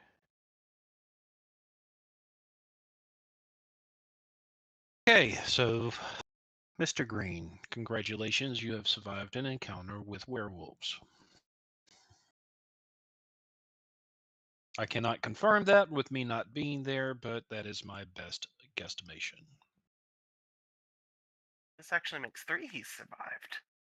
Yeah. And Ron will remark that and say, I don't know if this really felt like werewolves, but you know what? Whatever it is, keep your eyes peeled when you get here.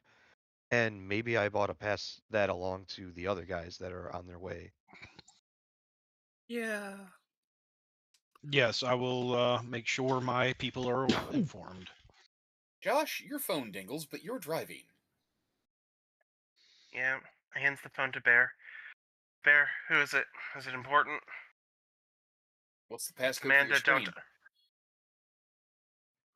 Caleb gives it and quietly resolves to change it later. He opens up your phone and says, "Oh, Stewart." Okay. Oh, shit. If it was from Amanda, I would have said don't open any images. Ooh. Really? Anyway. Really? Yeah, I know, he right? starts going through your phone. Photo gallery. No, he does not. But he's like, "Oh man, wow, that's Stewart. Says Ron had a odd encounter at our meeting location, and we need to hurry." Odd encounter? Whatever. He Did Stewart... he suggests, and I'm assuming it's a euphemism. He suggests that we should probably call animal control. And watch out for the moon. Yeah. Oh. Just quickly text back to them. Yeah. There's an incident at the pound. We might have a lot of that tonight. Oh. Bear looks Goody. over at you while you're driving, and he's typing this into your phone. He just chuckles, and he's like, "My gosh, listening to you guys try to talk in code is fucking hysterical. Do you know that? I mean, I get why we can't talk about the mayhem and the supernatural monsters and all this crap over, in the clear over a cellular device because, well, Big Brother's listening and all that shit. But honestly, you guys are retarded. You know that? I mean, Yeah. he pats you on the shoulder so hard, Caleb, you almost make the car swerve. It's like, man, if I knew you in high school, my buddies and I would have you in one of the bathrooms with your head down in a toilet. You know that? You'd have company, is all Caleb says. And all of a sudden, he stops laughing and he's like, yeah. Well, now I feel like an asshole. Sorry, man. You're Merrick's kid. You'll get used to it. Legit. He's my best friend in the world. He's also a massive asshole. Yes, I am. Bear laces his fingers behind his head, leans back in the seat, and quietly hums along a little tune. And you hear him Oh my softly fucking softly God, breathe the Dave. words, "I drive too slow in the really fast lane." Okay. I was about to fucking. While people behind me are going insane. Odio, odio. You got it. At least somebody at the table It's knows. Dennis Leary. I got it. Fucking right. Anyways. Got what I was expecting.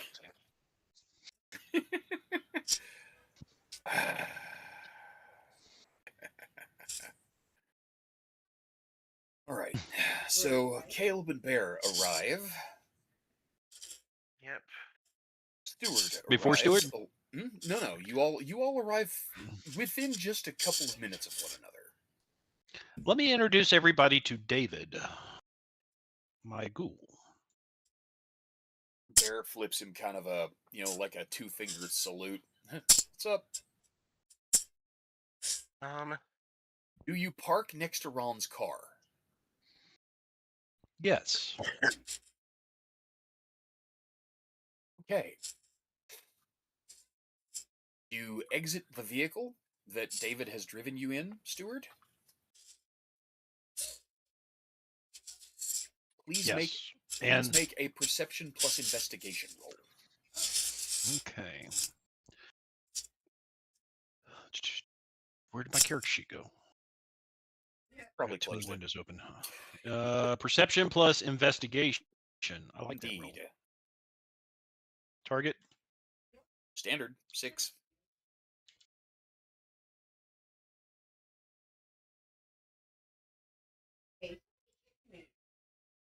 Ooh wee! 3 successes.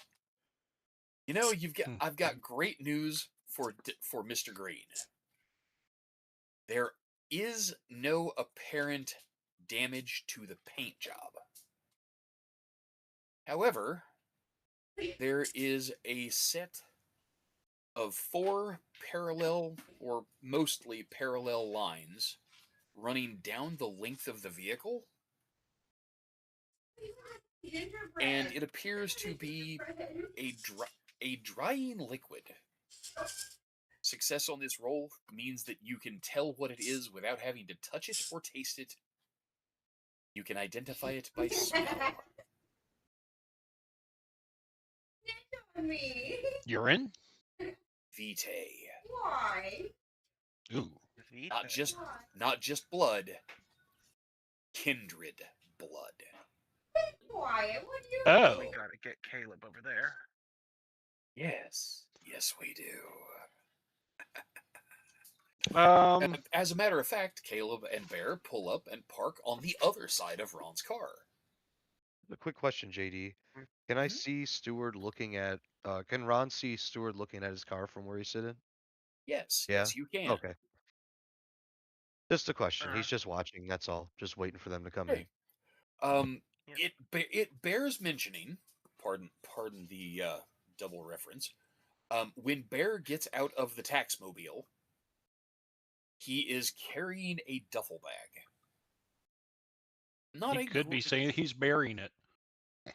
Oh, this is just unbearable. We need to move on before the results get grisly. Yeah, this is frankly an embarrassing display. Then there's I'm Josh. making a earth sign out of myself, aren't I? And polarizing the community in so doing.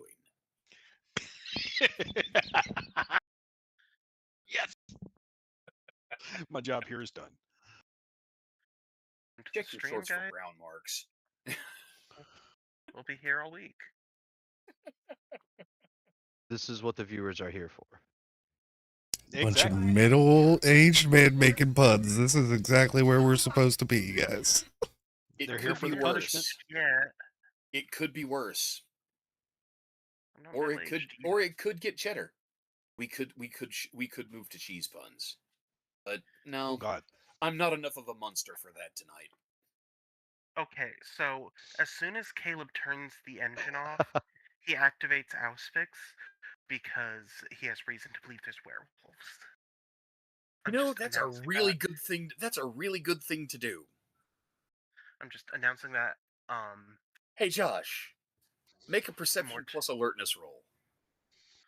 Yay! I'm good How many at dots those. of aspects do you have now? 3. Hey, I am Yeah, so this- fucking Hey, proud just of since you. I'm again still unfamiliar with Auspex, so activating this allows you to make this perception alertness roll with your difficulty reduced. Is that That is how it correct. works? Okay. The more aspects you have, the more supernatural acuity you gain. What the ever-loving fuck? There- Difficulty 3? And I get 3 fails? Yeah, Yeah. 4 successes is still plenty, though. 4 successes is Yep. plenty, Those but ones yeah, just keep popping up tonight, though. and My we're getting goodness. 2 1s and a 2 in almost every roll that pops up. It is the first. Random number Jesus is here for you guys. I'm telling you. Now, if only I could come up with a reason for Frankie to have to make another self-control roll. Fuck. Okay, so what do I get for my 4 successes? You smell blood, vampire blood, and a goodly little amount of it. Quite a bit, in fact. Coming from the area of the dumpsters. Which the dumpsters, gratifyingly enough, it's late October, early November. The weather in Denver has cooled off notably, so the might be otherwise. Caleb is going to go sneak over there, like a little Tremere raccoon. Okay. Getting in practice Bear, for Wednesday nights. Bear follows you closely. Appreciate that, Bear. Watch my back. I gotcha. Caleb's gonna... And Stuart, Oh, Bear yeah. so Stuart, Caleb turns and starts walking towards the dumpster. You move around the car, and I'm assuming you kind of, if not necessarily move to follow him, then at least move to keep him in view. Yes. Keep him in view. While you are doing so, you lose sight of Bear for a moment. And when you turn back, you do not see him. Oh, that's a good lad. Unless he just abandoned us, then fuck him. Stuart does the whole one eyebrow. Well, if he had eyebrows.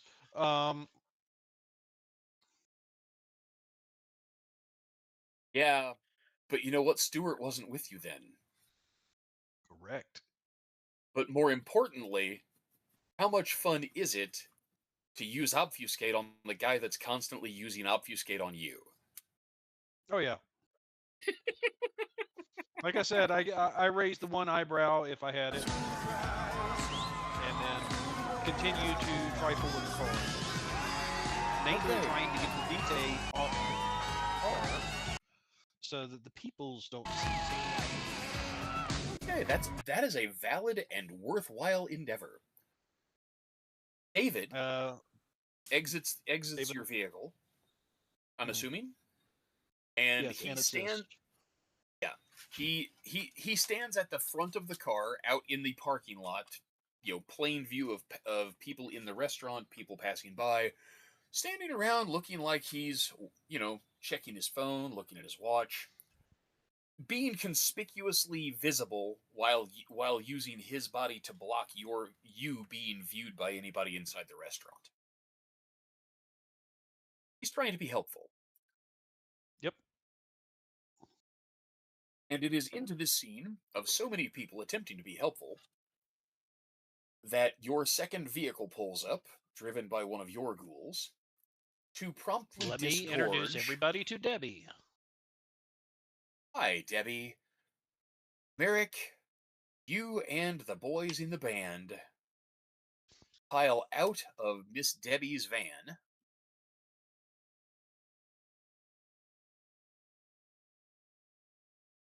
Mhm.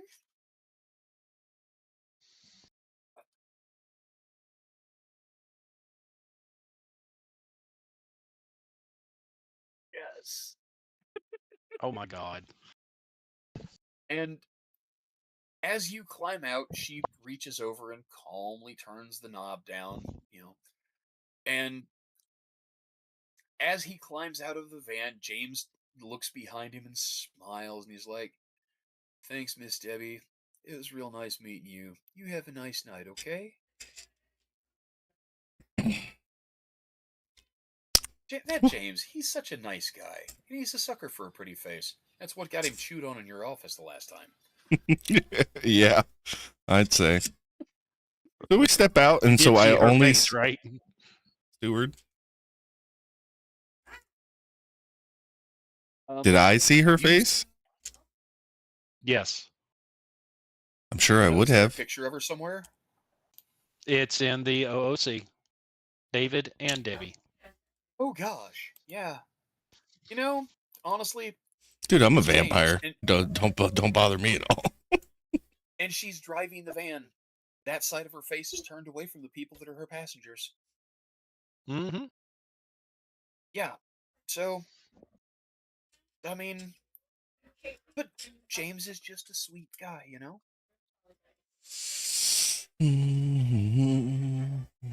Now, does Debbie take her van and leave you with just one vehicle and one ghoul here, or is she staying? No, they're both coming in. Okay, just checking. Just checking. That's why I say get a table for 8. Yeah.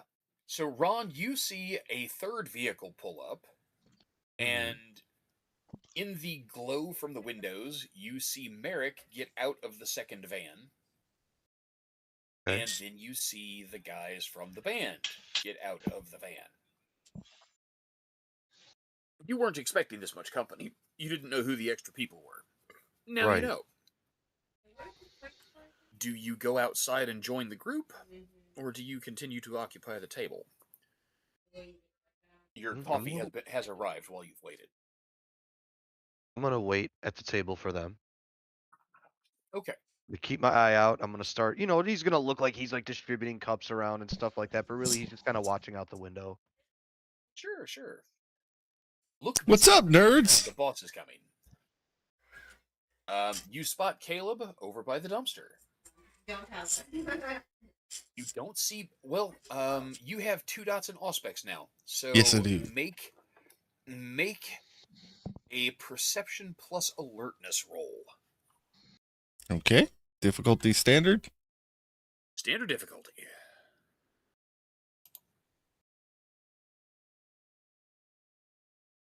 Oh. Okay, you have 2 successes. I have 4. You do not see your child anywhere.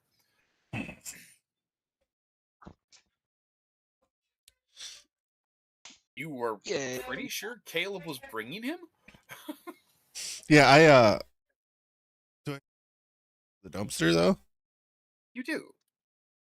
I start walking towards him. Hey, old man, I don't think you're gonna find any artifacts in there. Hey, Pops. Bear speaks from immediately next to your elbow. What? No. No. No. He said no. You can't What? do that to me. What? Listen, Dude, I was just standing here. What? What the fuck? Constantine, for me, it's never funny. Oh, really?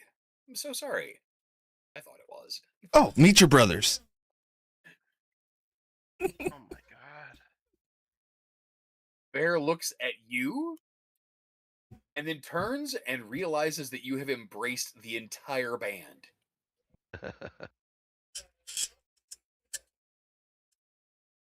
Sure, absolutely.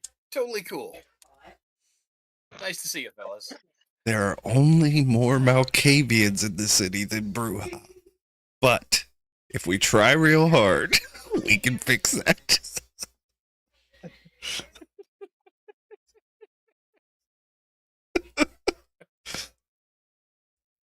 Oh gosh, my head hurts. Should we go see Ron? Or what are we at the dumpster for exactly, Taxman? Oh yeah. Caleb? Speaking of, yeah. Caleb, please make Yeah. a perception plus investigation roll. Standard difficulty. Difficulty 8. You have quite a mess to sort through here. 5 successes. That Auspex is a world changer, isn't it? I should have Yeah. pushed it to 3-way No, sooner. go, go, go, go, go, go. I know, right? Because that just bought me 2 successes on that roll. It sure did. Yeah.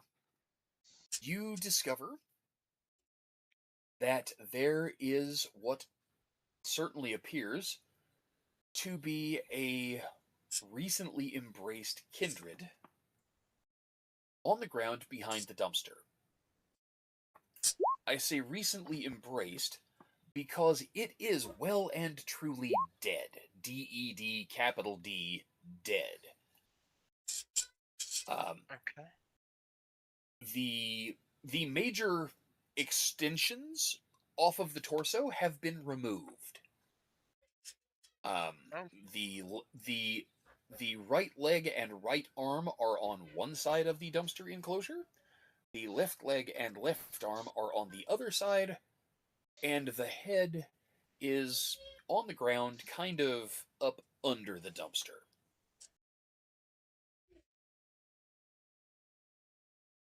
This unfortunate soul shows every sign, with 5 successes on the investigation roll, of having been ripped apart by the use of claws and brute strength. Yep. A pair of werewolves grabbed a hold of the poor bastard and used him like a wishbone. And once his arms and legs were off, they planted a foot against his collarbone. You can see the footprint on the jacket that he's wearing. And they pulled his head off. Yeah, that There are several extra vertebrae that went along with the head.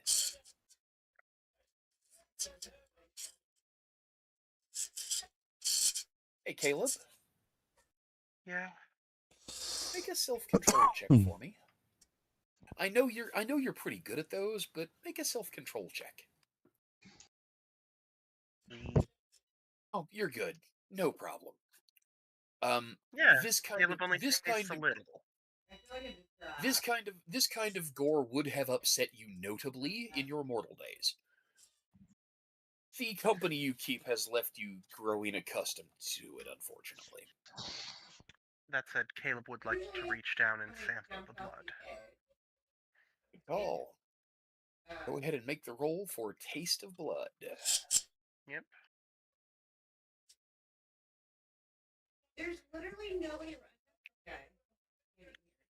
That's a lot of 1s and a 2. Woof. Still 4 Yes, successes. there's there- gives 2 me- 1s and a 2. Yep. Still. And then 3 8s and a 7. Well, yeah. Like, I'm not complaining. It's just becoming an ominous pattern. Isn't it though? Oh, and it's just so good. I like it so much. Okay.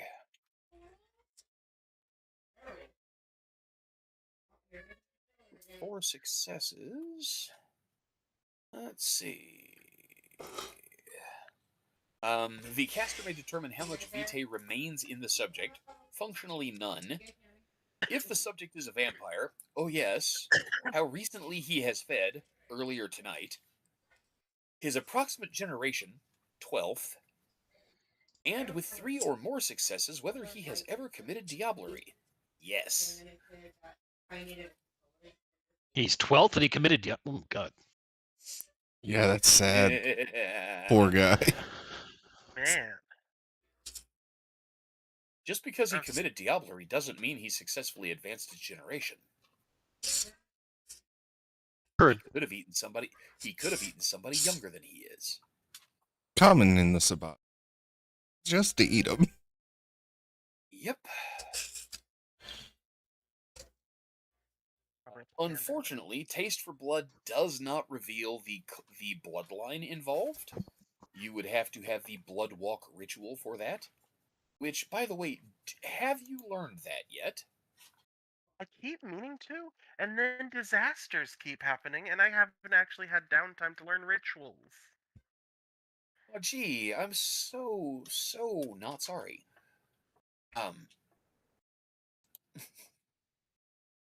Yeah. Do you take a sample of the blood to perhaps refer the matter to Karina for identification? Absolutely.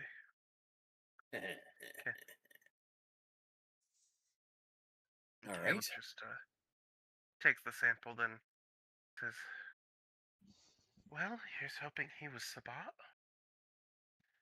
Now the Almost real certainly question is, was. what are you gonna do with the body?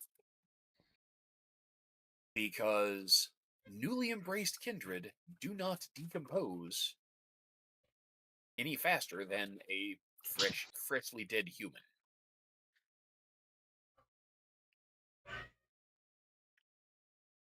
That whole thing of crumbling to dust. You Yep, only that's on me. decompose fast like that if you are past the normal length of your life. And this guy is certainly not. Caleb's gonna flag Stewart down. Yes, Mr. Caleb. We may have a bit of a situation over here. Well, over here, here, and here. More or less. I understand. David, standard protocol. You're an excellent friend to have. I endeavor to make myself useful. If you'll excuse David? me and go ahead and round. Do you want to mentor Bear? David looks at the dumpster, and he looks at the dumpster enclosure. And he looks at the windows of the restaurant, from which the front of the dumpster enclosure can be seen. He says, "Yes, sir. It'll get done, but..." Ugh. I totally agree with you. That's why we'll use the vans as cover. Sure, that works. I will assist. Oh, Mr. Caleb, you would you don't go ahead have and to do that, sir. You No. you go ahead and conduct your business. Debbie and I'll take care of this. We'll be fine. If you need assistance, just call. Of Take course. care of yourselves. Be alert. Yes, sir. He looks at the dismembered vampire on the ground behind a dumpster and he says, "Yes, sir." I will Thanks, go ahead man. and order new stock for the bags as soon as I get inside. We still have plenty in the vans, correct? Yeah, absolutely. All right. Let me know if you need anything. Mr. Caleb, shall we retire to indoors? I believe there's a cup of coffee waiting for me. Sounds lovely. Is your Caleb is auspex quite still up, Caleb? Yep. You can see my kids. Yep. Excuse me. I don't think Caleb even knows that Bear disappeared. Well, yeah, Caleb can see him. Caleb Yeah. could see him the whole time if he'd been looking at him. Yeah. Caleb's got more dots of auspex than Bear has obfuscate. I assume he sees Bear flipping off Merrick. Most likely. No, he doesn't actually flip him off. He's like, no, I'm so sorry. I really think that's funny. So the group of you go inside. You join Ron in the quasi-private meeting room, and the waitress comes around a moment later. Says, "Hi everybody. We brought some coffee around and a pitcher of ice water. Does anybody need anything else to drink? Would you like a few minutes to check out the menu?" Please, a couple minutes would be great. So would be Of lovely. course, sir. Thank you. I'm Melissa. If you need a hand, just wave, and I'll be right over. And she leaves the room, and thoughtfully pulls the little sliding door closed, so that you guys actually have something like verbal privacy. You can be seen by people in the other part of the restaurant, but unless somebody really makes an ass of themselves, they can't hear you. And from here, you can also see where David and Debbie are working to clean up the mess. Well, she's getting a good tip.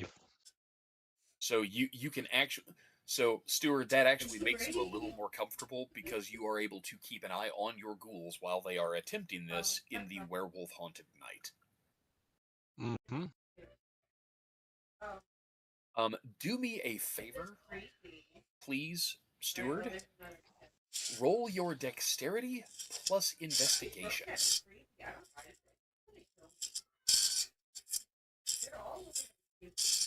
That's an Odd kind of guy.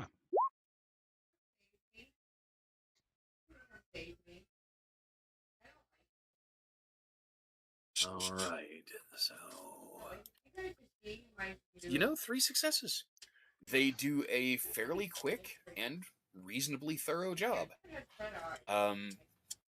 People from the kitchen carry out the trash later tonight. They're probably not going to track blood inside.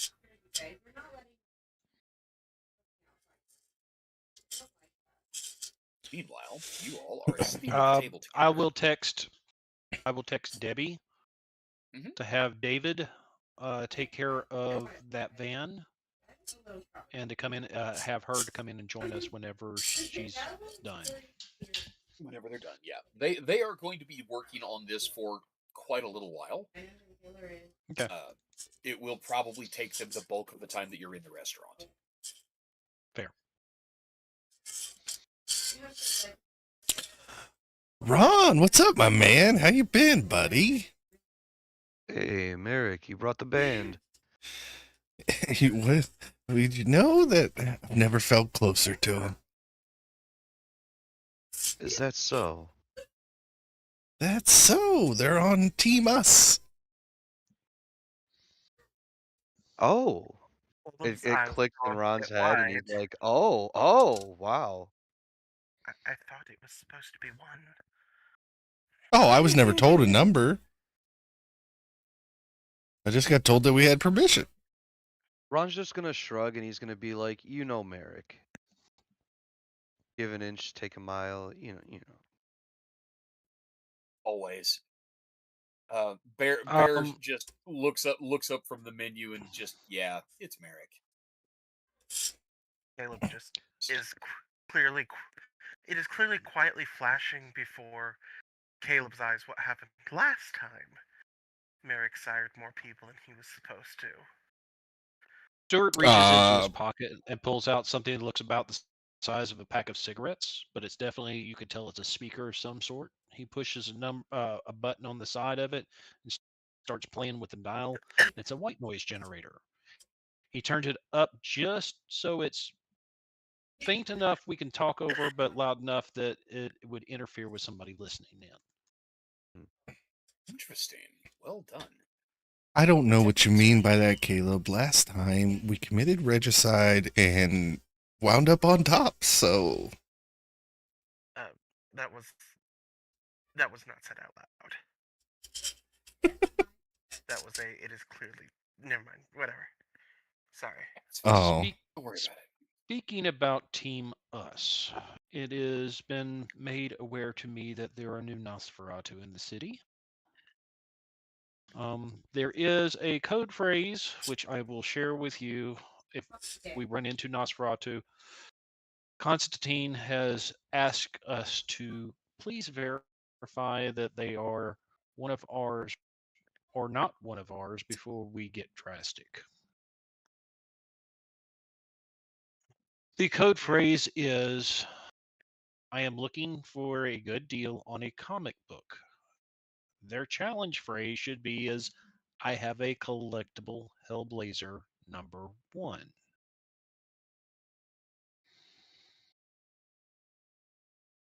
Oh, okay. Sure. So, to make it simpler, if you run into a Nosferatu that you have not seen nor are aware of, please bring me in. If you can't, please identify with, just let them know that you're looking for a comic book. If they respond anything other with the Hellblazer #1, go to town. You got it. Understood. I'm sorry, but the Constantine comic book is the one he picked. He doesn't think like. Does he think like that couldn't be broken? If any of them know wasn't his name? him, it was the new childer that he sired, or someone sired, that brought it to his attention. He found it amusing. Of course. Honestly, what's the fastest way to trip up a vampire elder? Appeal to their ego. Duh. Yeah. And Oh. Bear helpfully provides that from the end of the table, and he looks up at you over the menu and he just winks. With a sour expression on his face, Stuart nods. Now, in addition to that, if I heard correctly from Mr. Caleb, we also have another situation downtown. Oh yes. Our landlady, he gestures to Merrick to make it clear who the hour is, informed me that some of her extended family might be doing some street cleanup tonight. Well, I think we saw the evidence of that. Yeah. No, we did not. That was Kindred Vitae. Well, I take that back. It could have been.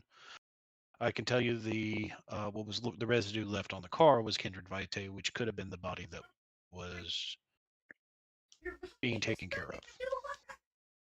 Yeah, the wolves are out hunting.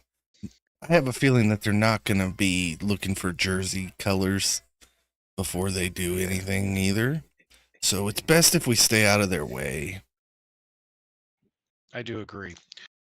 Now, we do have another option, which I brought with me tonight. I was planning on using my ghouls for assisting me on this, but it seems like they're going to be slightly busy. I do have the drones available that we might be able to do some spotting, but if the extended family are cleaning up the city tonight, it may not be the best night for operations. I disagree. I want to So- kill something. Accept that, though. I'm just saying, if we're going to do this, we need to be very careful. I agree. We may We be do able not to buy need to be some... involved with the situation when another group or faction shows up to get involved. No, it is at this exact moment, faction versus faction and involvement versus uninvolvement. If he shows up, I'm just going to. It's Ian. No. That's exactly what I was thinking about. The tiny terror is not making an appearance at the IHOP. That would be entirely too much coincidence. But Uh-huh. no. Instead, either David or Debbie has apparently pushed the panic button on the key fob for one of the vans because the lights begin flashing, the horn begins going off, Vanish. Keep moving. and suddenly, You want me to roll for it? not yet, and suddenly, all of the lights in the restaurant go out. As do Uh-oh. these, as do the lights in the next building across the parking lot. Ooh. Next And building. Becky, JD. your ghoul, runs past the window, headed towards the front of the building. Hey, JD. Yes? Are we in such luck that there is an emergency exit in this room or near this room? Yes, as a matter of fact, there is. In fact, I believe I pointed that out, that there is, in fact, an emergency exit that opens out of this part of the dining room almost on top of the enclosure for the dumpster. Yeah. So yes, Ron the lights have stands gone up out. and makes for The that. lights on the van are flashing. The horn is going off. Caleb, if you have still got auspex on, that is really uncomfortable. No, it's not. And Debbie has gone running past the window, headed towards the front of the restaurant. Ron wants to pop open the door and call out Debbie and see if she can make it to the emergency exit. I don't know if she's already passed by it or anything. But You know what?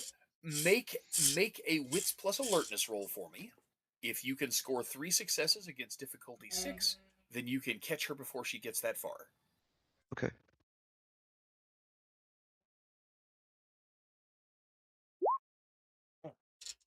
Just what the By doctor golly, there ordered. it is. Yeah, yes.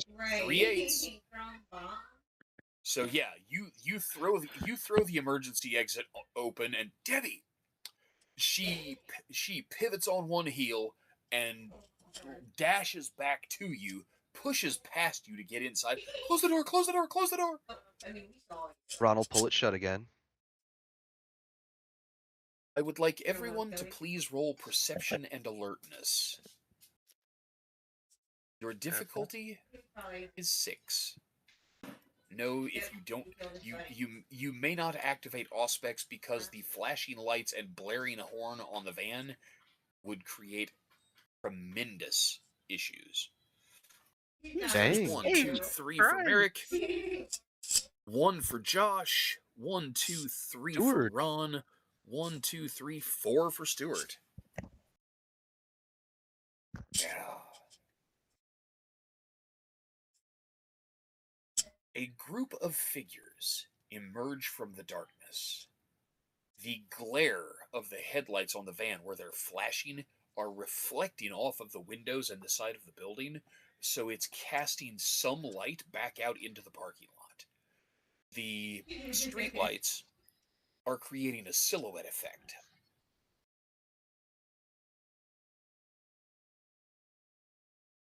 There are 9 people approaching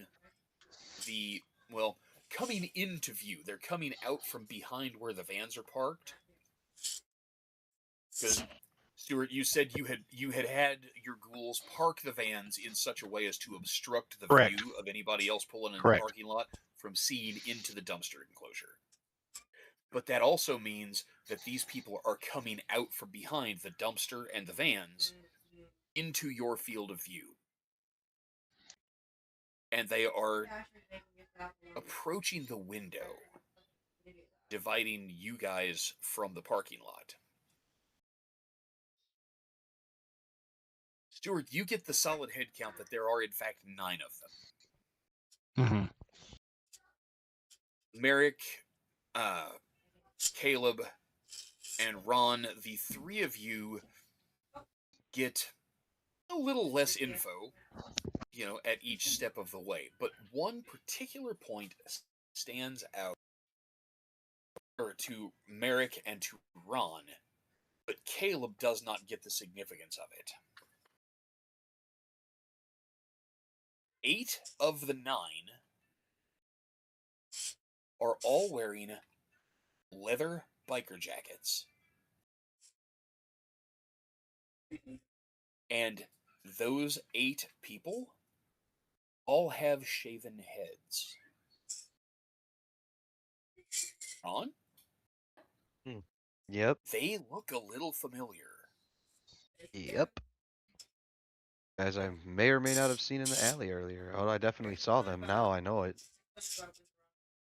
Also, Stewart, you notice something that the others do not? It is very subtle.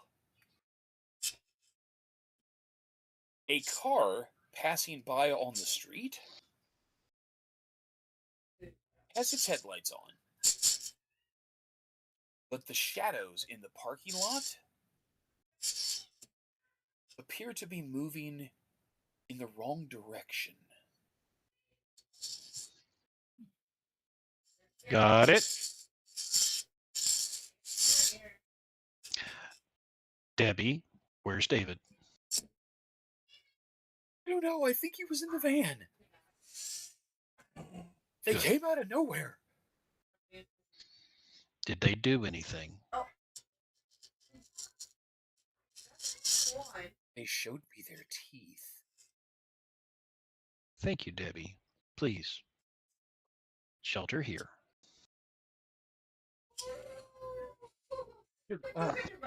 Boys? You see her struggle for a moment, and she looks you in the face. Sir, should I try to get the other occupants of the restaurant to move away from this side of the building? Or should I just I duck and cover? Let's give it a few seconds to see how this is going to play out. If it's going to play out like I think it will, Great. it won't Okay. matter. So that's a valid argument. And go ahead, Frankie. You were saying? Boys, it's clobbering time. I love it. Stuart looks at Debbie and nods. I'm going to burn as many blood points as you will allow me to right now to boost some stats. What do I have time to do? Okay. I think our limit is still 2. Per turn, Yes, right? too. That's why I'm asking how Yep. long I have.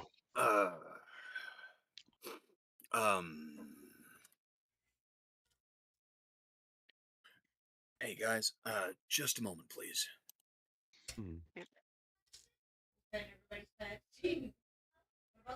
Somebody play the Jeopardy music.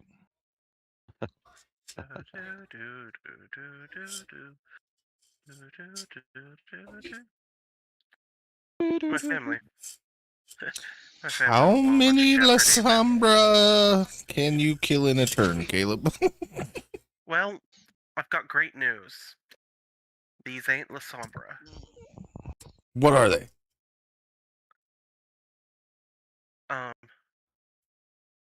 So they're not one of the standard clans. Oh. Mm-hmm. Yeah. I figured the shadow play was listen. No, I think they just cut the power. Go to page 404 love of you the guys. PDF. My wife is laughing at you guys. I'm sorry, but she's laughing Hi, at you. Anna. I'm used to Anna laughing at me. I'm a funny guy. Don't You correct are. me. You don't correct you, he says. You think I'm funny? Do I amuse you? You think I'm a clown? I recognize that, I think. Good fellas. Good fellas. Okay. Joe Pesci. Mm-hmm. I can't do Joe Pesci. Sorry. It's fine. I did my best, wise guy.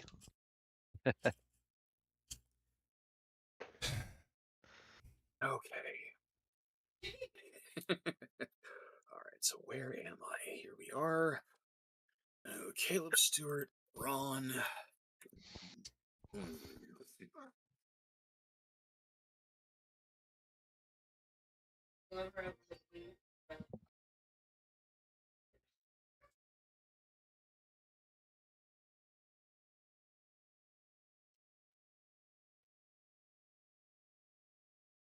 Damn. Descriptive labels. All right. Bear and the rest of the Asphalt Saints will be acting on the initiative count for the boys. And the bad boys and their boss. All right, so Merrick, you have I guess we get to find out 17. what we do. Ron, you have an 8. Yeah. Sorry, buddy. Eh. Steward, 1d10 It's- plus your dex and wits.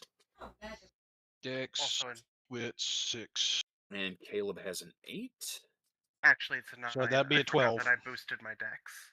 Ah, right. That'd be a So 12. That's the boys. I rolled a d10 for them. You could decide what their dex boost is. Okay. So their dex plus wits for the boys is a 5 currently.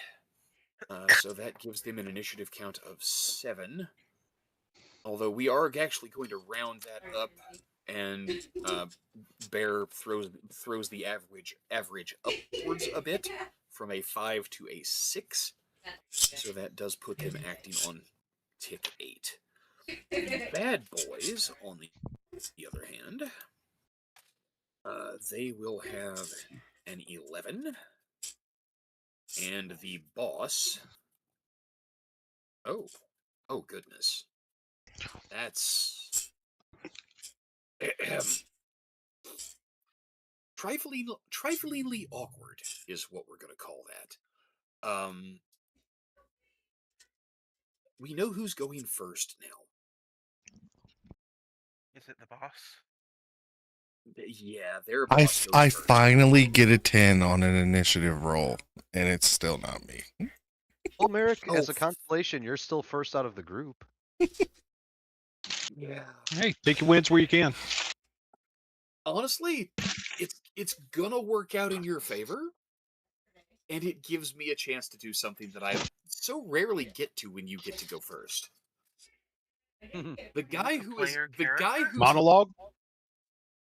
monologuing might be the wrong word. It's more like ask a question. The guy who has hair out of this group walks over to the windows and gestures. And one of the guys with the shaved heads and the matching leather jackets comes out from behind the van with David. He has David with one hand around his throat, and his other hand is holding David's right arm twisted up behind his back. You know, kind of wrenching him around and leading him towards the windows. And the guy with hair says, "Excuse me, folks," he calls through the fire door, which is closed again, but Ron is standing beside it. I knew it. I noticed that there's a little bit of a mess back here by this dumpster here, and this gentleman and his friend were trying to take care of that. That's a good move. That's civic duty for you. You know, keeping things tidy. I appreciate that. But I was wondering if you and yours might have any idea where the strays went that made that mess. Because my friends and I have some business with them, you see.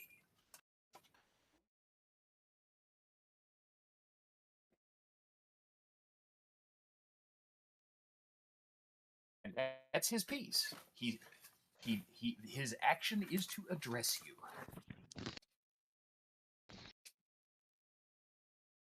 Damn, Merrick's one weakness. Conversation. I know, right? But It's like his Frankie, kryptonite. Frankie, it's your turn, buddy.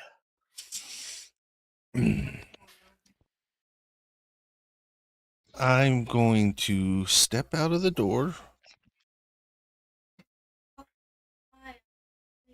Look at this guy. And I'm going to use my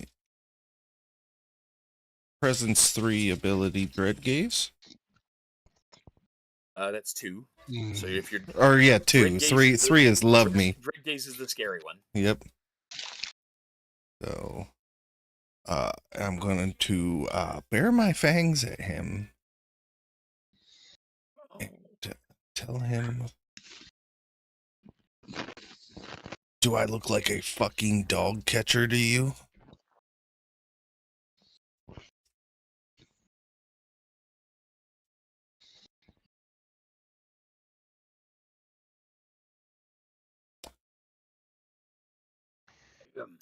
I believe that's a charisma intimidation Charisma rule. plus intimidation. Your difficulty is the target's willpower. Yes. You're not going to tell me what his difficulty is. I'm not. Well, we might be able to guess it based on your rolls. You might. You have 1 success. Yeah. That was a Oh, 2 2s and a 1, guys. it's at least 7.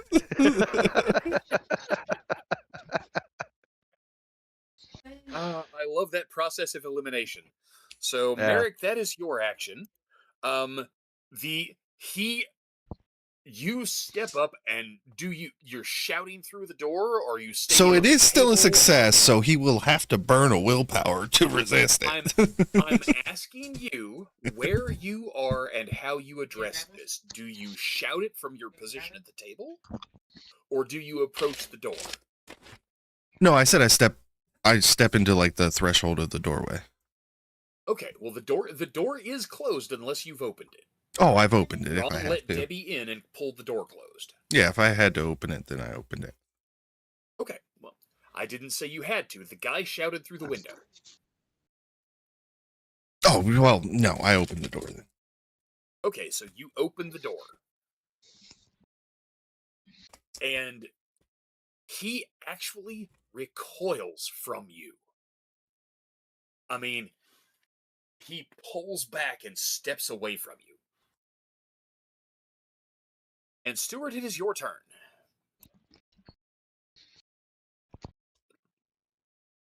Stuart steps behind Merrick, taps him on the shoulder, and tries to move in front of Merrick. I'll allow it. Slight nod to Merrick. Gentlemen, I believe you have an acquaintance of mine. How can I be of service? We're not here for you guys, says one of the leather jackets.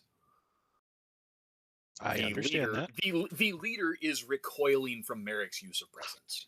It was effective, albeit only briefly.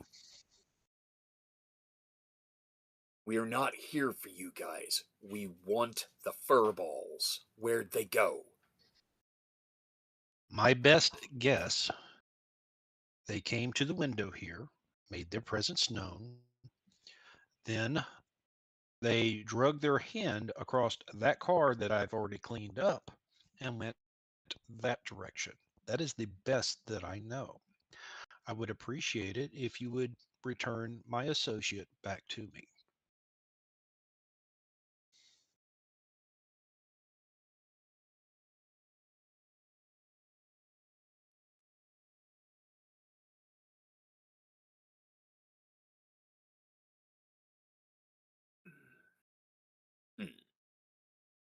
Okay, I didn't drop connection. Okay, I was getting worried there. You're there. Sorry. Yeah. He looks at the guy who spoke first, And you see almost a moment's hesitation. And he looks around and he sees the cars moving by, going by. And in the dark restaurant, he can see people moving around. The emergency lights have come on inside, I mean, there's shit going on. There are witnesses here. And you can see this guy grinding through his choices. And then he says something that almost throws you off just a little bit. And then it makes you feel kind of squiggly inside. Because what he says is, Theta, let the fucker go. And the guy who is holding David steps forward and pushes David up onto the curb. And when he does, the lights of the van flash again. And now these guys are all standing here, confronting you. Merrick is behind you at the door. You are in the doorway. There are 8 of these guys with the shaved heads and the leather jackets. And in that moment of illumination, when the lights of the van flash again, you realize that they all look alike. And I don't mean they resemble one another, like they're all wearing leather jackets and they've all got shaved heads. No. I mean, they look identical. They look like they were made in a goddamn cookie cutter. They have the same facial features. They have the same fucking nose piercing. They all look alike. Right down to the fact that none of them are wearing a shirt under their jacket. And they all have the same crescent-shaped scar on their chests.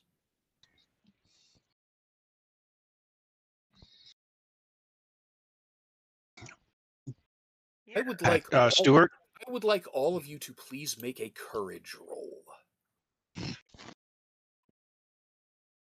I will be burning the willpower. Hey, look at Caleb go. Wow, well done. Incidentally, David. Oh, shit! Caleb getting a 2, cult 3, roll on 4 that? for Ron. Ooh, Yep, poor go Ron.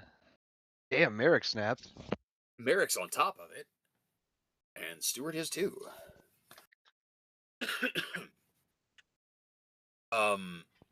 So 3 of the 4. Stuart is, if he has the movement, he is going to step between David and the pack, for lack of a better term. David stumbles towards you, and you are able to step the rest of the way out of the door and get between him and them.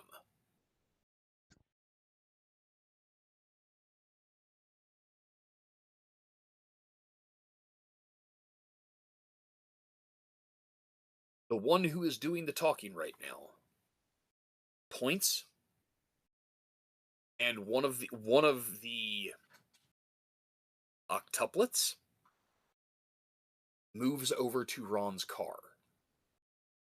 and he begins to sniff the ground. I mean, he gets down on his hands and knees and begins to sniff the ground.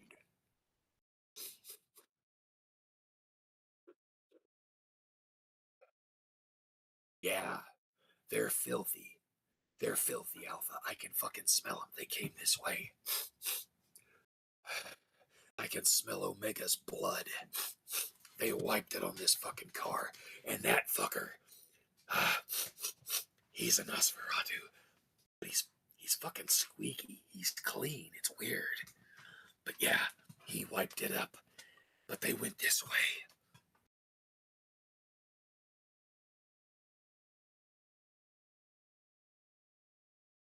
You kids enjoy your dinner. And we'll see you all Good later. hunting.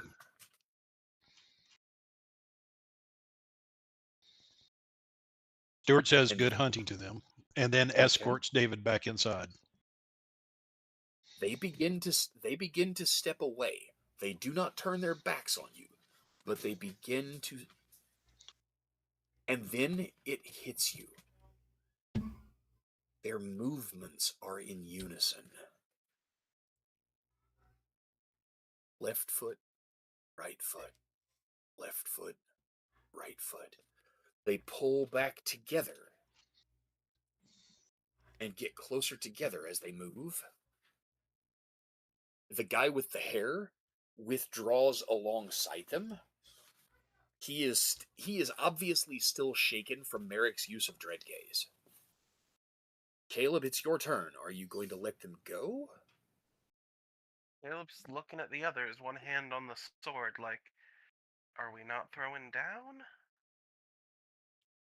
Doesn't look like we're throwing down. Merrick didn't immediately charge in. There's a dozen humans in the restaurant behind you. That's why. Ah, Yep. Caleb. The Caleb lights may have is- gone off, but the emergency lighting is on. There are cars passing by, and the headlights on the van are still flashing. You are illuminated. In that case, hand's not on his sword, just sort of up. In a way Okay. that could be gesturing, but also puts it very near the sword. And he's going to back up a little bit. Okay. Ron, anything? Well, I failed my courage roll, so is Ron even able to do anything? You could do a number of things. You could flee the room and head for the other end of the restaurant. I mean, you don't necessarily have to, but you could. You are he's not gonna do all alarmed. that. Let's just say this: Ron has been graciously opening and holding the door for people, but you all notice that he himself has not yet stepped out the door. He's just kind of standing there, a little bit After frozen you, in sir? place at After times. you, sir? After Yeah, you, sir? exactly. Yeah, You right, go right. ahead. No. After you, I insist. Please, no, it's fine. Yeah, no, everybody, women and children first. Yeah, right. Ladies and gentlemen, children of all ages, step right up, step this way, don't be shy. Please get between me and the fucking freak show. Yeah, pretty much. All right, so that's a good move for Ron.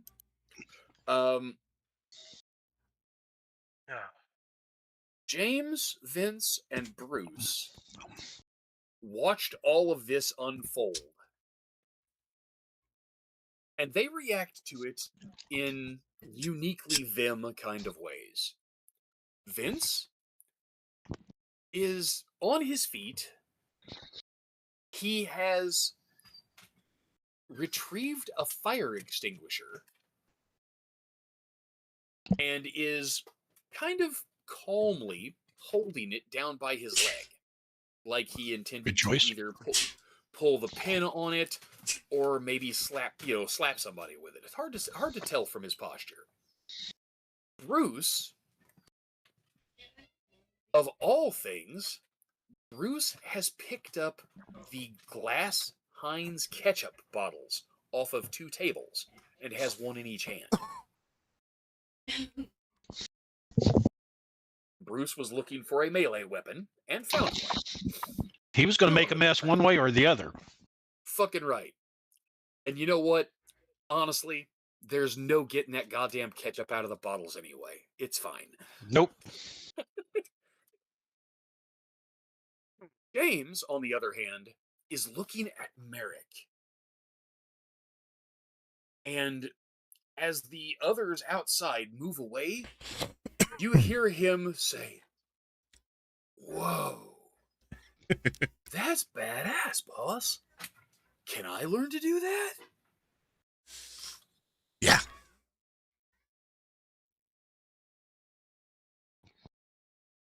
After you do me some favors.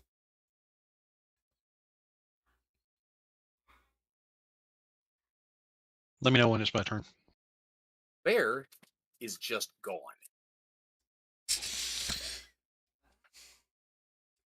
Caleb? Yeah. You have 3 dots in Auspex. Yep. You, sir, see a 10th form, moving from object to object, trailing behind the retreating pack. Good man. Still carrying a duffel bag. Bears on their tail. But still, I think we go after them as soon as we can. Yeah, see, I was waiting for them to turn their backs, and I was going to throw a hatchet, but they never turned their backs. Guys. Do we want to spare a few minutes and try to get some surprise? Oh, yeah, I'm afraid of giving up his position, but, I mean, Bear should tell us the second they're in a place with very few witnesses. Or, you know, have you guys ever played any video games? We let them fight the werewolves, and then we just hop in at the end, and just whatever sides, we're gonna third party these fuckers. What do you say before we do anything? We don Hey, the Caleb?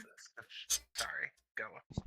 No. I was just good. I mean, your phone jingles. Caleb answers. Well, Caleb checks the caller ID. It's not a call. It's a notification. Oh? Of all things, from Google Maps. Oh? Bear Jameson is sharing his location with you. Oh, good. Okay. Caleb nods. Okay, we've got a way to follow him. I'm gonna have us don the Mask of Shadows, muy rapido. Refresh my memory. That is a level 2 ritual, yes? Yeah, 10 minutes, but I betcha a surprise is worth 10 minutes. Oh, Especially... Wow, yeah. Being able to drop that one and cover the entire group? Yeah, that would certainly give you some tactical advantage.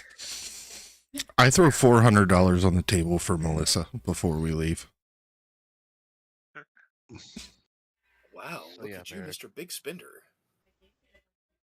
All right. Guys. Stuart, on the other hand, everybody make a perception check. Get one success. Okay. Just perception alertness? Yeah, that perception awareness, actually. Oh, awareness. But that'll be close awareness enough. Or close. Alertness? It is not awareness. The same thing. It's still close enough for this. You need one success. Well, I got 5. Okay. Yeah. We all need anybody who looks sees Stuart taking very caution and care with David and Debbie and sitting them down at a table and making sure they each get a cup of coffee and that they are okay. And you see the first expression of any emotion on his face, and that's true concern. Noted. Thanks for giving Merrick leverage. The Tin Man does have a handle sticking out. Mm-hmm. Please pull it. That'll be the last thing you ever do. I'm kidding, buddy. But hey, guys, we have reached 11, and I've got to work in the morning. So if you guys are going to continue, you can, but I've got to. Nope. It is quitting time. Stream, thanks for joining us. Thank you, everybody. We're going to go to Experience. Thanks for everybody who came out. Chat was really active tonight. That was cool. Eric, we miss you, brother. Wish you could play. Yeah. Hey, stick around next week. You might get to watch Caleb get murdered. I will be the one murdering Caleb.